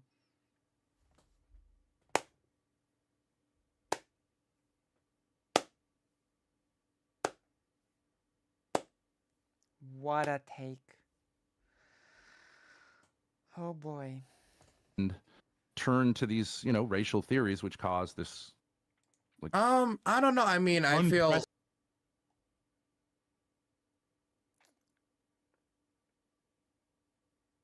unprecedented problem. there was a lot of murdering of Jews in like Spain What about the Spanish forceful conversion to Christianity, huh? Huh? and in other countries, and It wasn't just murder in Spain, it was forceful conversion. pogroms across much of, for example, the Orthodox world and the Russian Tsardom. Very religious country. I mean, the Russians and The pogroms in the Orthodox world and the Polish-Lithuanian Commonwealth under the Khmelnytsky uprising, it was much more complicated than just religion. I'll just put it out there. That was a lot more complicated, and it was related to the relationship that Jewish people had with the nobles. So, you see, it's a curse. Knowing history is a curse because nuance enters the picture. So it didn't have anything to do with the Orthodox thing when it came to the Cossacks and the Khmelnytsky uprising. It was much more complicated than that. Russian nationalist authors at the time believed that Russia was really one of the only true Christian societies, pushing it back against the Western Enlightenment degenerate West and the Russian idea. And they were also the ones who were particularly the most violent at the time in Europe towards the Jews and pogroms and stuff. I don't really think the Christians, whether they're Christians or not, has an impact on the anti-Semitism. Definitely at that age. I mean, it had a negative impact, so make of that what you will. Historically, Christianity had just a negative impact on, anti-Semitism. So you wouldn't say the introduction of Christianity historically. The blood label was tied to Christianity. Brought peace in a barbarous. No. What do you mean? Wars were waged all the time. Like bloodthirsty. I think that's one of the problems of the left. It's true. It was a revolution. It wasn't perfect. It didn't create a utopia, but it's the only movement in history which has made. The barbarism, the constant conflicts were largely quelled, and you had what? Except of all the wars in Europe, had Pax Christiana. You had a relatively peaceful. And at least the ideal. This is what happens when an illiterate person starts talking about history. You get this. You get exactly this. What the hell am I listening to? What am I being subjected to? Of Christian society are pretty hard to beat. And we don't always live up to them. But I don't know that secularism has proven itself to be superior. It's been a bloodbath, right? The 20th century has been a bloodbath. It stands out. Yep, sounds like my stepdad, honestly. LOL. Like night and day from the previous centuries when we turned away from God and turned to our own personal utopias, and it's just our own personal utopia. Unbelievable, the history. Well, I mean, in my opinion, I think there is a difference between like a bunch of nation states or a bunch of people of the same belief, of the same background, who believe in the same religious interpretation, living with each other, and what a secular society would do, which is saying everybody can live with each other of any different varying religions and faiths, and the state will not favor any religion or faith and will allow people to practice freely. The Polish-Lithuanian Commonwealth was Christian, but also allowed people of different faiths to just practice, and it wasn't exactly a secular country, so the difference here is obviously if everybody agrees on religion and faith, then there's not going to be as much tension. There's not going to be as much problems between communities when it comes to religion and faith. There's still going to be some issues, but it's not going to be as plentiful. But the Christians still found a way. The Russians still found a way with the Orthodox Church and their view of they're the true Christians of the Orthodox world. The Catholics, the Protestants. So they still found a way to fight over things like that or other things outside of faith. But I would say secular societies have been generally more respecting of people's religious of different religious varieties and have created more prosperous societies Soviet overall. Union? The Soviet Union? The National Socialists? The National Socialists were not exactly super secular. The National Social, you would call the National Socialists a secular? Absolutely. It was a No. rejection of Christianity and a return to sort of paganism. Paganism is a form of religion, you numbnut. Is that what secularism is? It's a return to, I didn't know. Paganism, yes. Secularism is when return to paganism. Amazing.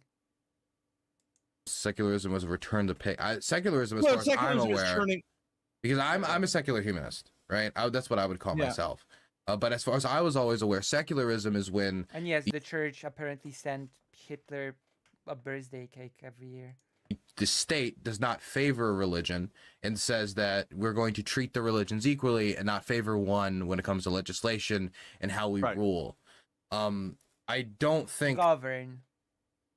The term is govern, not rule. That Nazi Germany would be exactly I'm not sure if rule is like the correct term here. Paradigm of like secular humanist values. Well, you know, and yes, there is actually a difference between govern and rule. It's interesting because, like, I saw you with it's tricky when Andrew. I didn't totally agree with his thing, Andrew Wilson's thing with Matt Dillahunty, and but there is this kind of way in which, like, it's very hard to define humanism or secularism or something like feminism. It depends what you mean by it, but feminism and all the other isms. Generally speaking, it comes from the word secula, which would be in Latin the world, right? Like a turning from the spiritual to the world. And like, I think I heard you say something like, well, isn't science a better guide to human society than some book that was written or whatever, you know, some book that some people proposed as whatever. Okay, so well, no, my problem was that Andrew seemed to be responding to Matt Dillahunty by saying, what do you base any of your stuff off of? You're basing it off of nothing. You're basing it off of nothing. I was like, I don't think that like scientific testing and looking at the physical world and having peer review in order to try to get a better understanding is nothing. If I was able to scientifically prove that humans descended from like apes or descended from this or descended from that or whatever, then I have something that I'm basing my interpretation off of. Right, but if you want to say then what do we do? If you were to take Darwinism, which has been disproven as a theory, but leave that aside. What is Darwinism? What is that theory?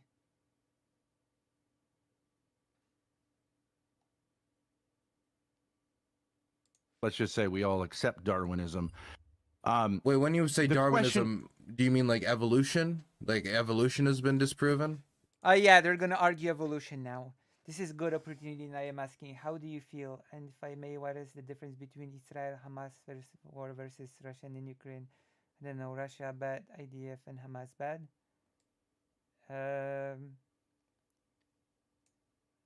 You're asking me how I'm feeling in general right now? Are you asking me how I'm feeling in general? Or what are you asking me? What is your question?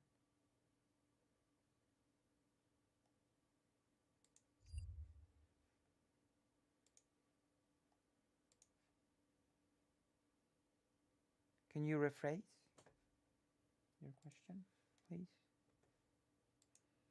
Darwinism with genetic mutation as its mechanism for how species evolve over time. That's right. We're gonna debate evolution now. I should have debates. Should Lucy debate? I'm feeling pretty okay. I've been having. It's been a mixed bag lately when it comes to how I felt, but I feel like it's okay right now. Also, Israel, Hamas. Okay, Israel versus Israel Russia war is Russia basically doing what it's been doing for hundreds of years, trying to invade and annex its neighbors. And if it had its way, it would go all the way up to Poland. It would just recreate the Russian Empire. And Hamas is Israel basically being an apartheid state and denying the Palestinian people their sovereignty and self-determination. That's the situations. And then there was a terrorist attack, which I will sadly say, I, in a weird way, sort of predicted this sort of thing would happen. Because let's remember, Lucy debate is beneath a woman of such stature as you. Thank you. Let's remember that before the Hamas attack happened, Israel was in the middle of a protest. Does anybody still remember that Israel was engulfed in a protest? And that soldiers actually said that they would refuse to serve or something? And I remember thinking distinctly, wait, Israel is pretty destabilized right now. And Hamas still exists. So what if a terrorist attack happened in the near future or something? And lo and behold, it did. So in a weird way, I sort of predicted the attack. And now we have the retaliation, and now we have a horrible genocidal situation going on in Israel. Like a lot of international organizations are at this point saying that Israel is moving towards a genocide, basically.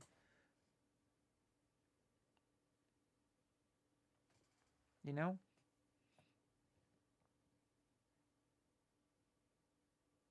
Proven, but let's just say it hasn't.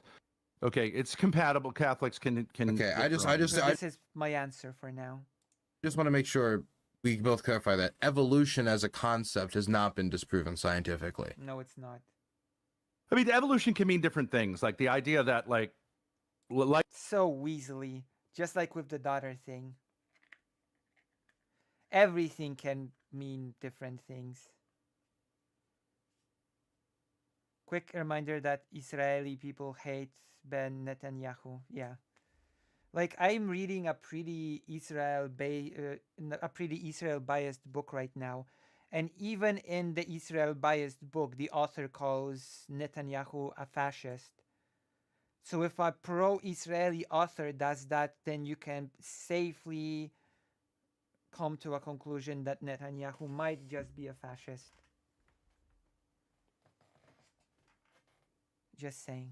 light-skinned people moved out of Africa, and that they're Light-skinned people moved out of Africa. I don't know what to say to that one. I just don't. there's genetic process by which lighter skin was favored. I mean, no one's going to argue with that, right? Well, I mean, no, but I'm that's- talking like, you know, at one point it was Lighter-skinned people in Africa. Why would there be lighter-skinned people in Africa? That makes no sense on any level. a fish, and the fish grew legs, fish became giraffe, like evolution. Yeah, microevolution, even within species, the whole Microevolution. That brings me back to debates about evolution from 1 billion years ago on YouTube. That brings me so back. Oh boy. like this Microevolution. bird evolved a longer beak, or Yeah, that we have dog evidence of and that. We have wolf. direct evidence of that from That's just- called microevolution. Yeah, there's no Microevolution. I can't. Are we going back to 2000, I don't know, 9 now? Is that where we're at? 2009 evolution debates?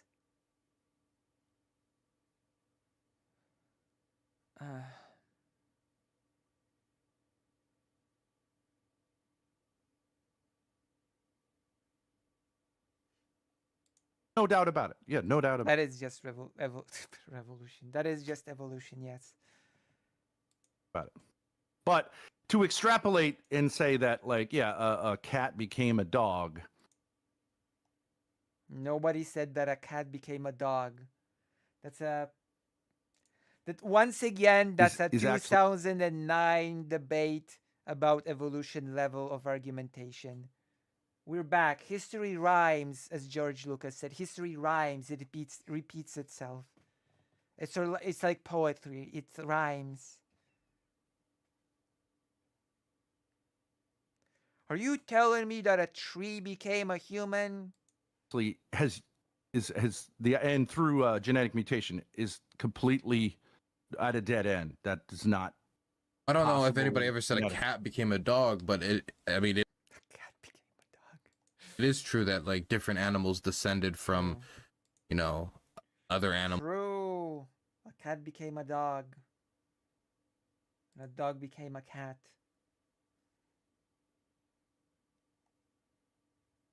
Yes. And they evolved into different animals. Well, that's what you say, but yeah, I mean, different types That's of what cats. most of the scientific community says. Actually, the evolutionary biology. I just invite you to look at that. It's a problem. I'm not saying that I invite you to do your own research. they've run into an impasse because Do your own research, Dylan. Do your own research. the idea of these genetic mutations taking place that could make a leap from one species to another is untenable. Which doesn't mean it's disproven. What do you mean, it's like just- make a leap? Because there's not like at one point there was a cat and the next day like it gave birth to a dog. No, Can you prove it, Dylan? But can you prove it? How do you know? How do you know a cat did not give birth to a dog one day? Immoral, you immoral man. Why should I even trust you if you're a highly immoral and whatever your sound thing says man? Why should I trust you on this? Give me one good reason. Oh yes, a deeply corrupt and evil man. There you go. Why should I trust that deeply corrupt and evil man? I don't see, you know? I don't think anybody makes that claim. But I think the claim is No. that over multiple generations and small mutations and a bunch of micro evolution, which we both are Right. acknowledging is possible, is that through a Yeah. bunch of micro evolutions, it becomes a macro evolution. Like if my nose becomes Yeah. a little bit longer, or my fingers become Then you become Pinocchio. a little bit longer for whatever reason Sure. because of humans, it's beneficial for us. Then through time, through thousands upon thousands of years, thousands upon thousands of generations of little I mean, birds. it's saying because it's beneficial is not exactly accurate either, okay? It's basically just slowly adapting to the environment, but it's not always with the whole it's benefit. It's, you know? Because even the word it's beneficial, even the term it's beneficial sort of implies that there's some sort of direction and intent behind it, the intent of it being beneficial, and that's not exactly how that works either, you know? Does that make sense?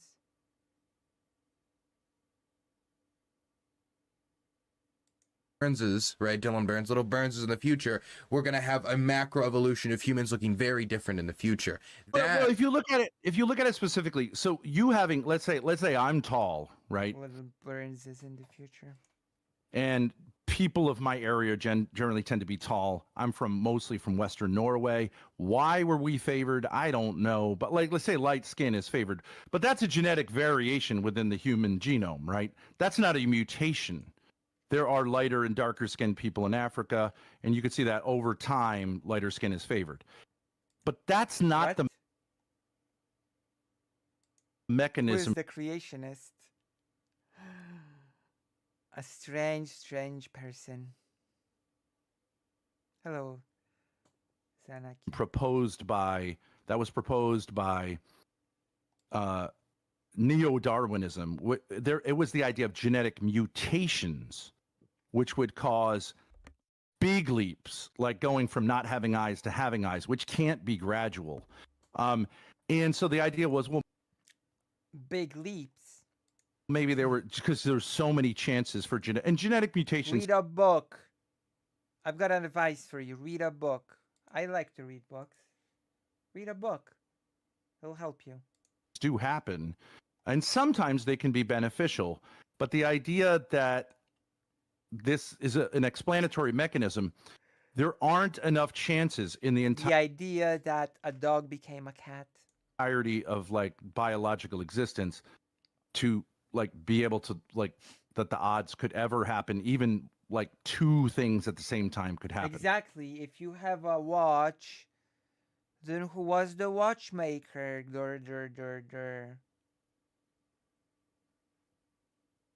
We're back here again. We're all the way back here again. We've looped. History has looped.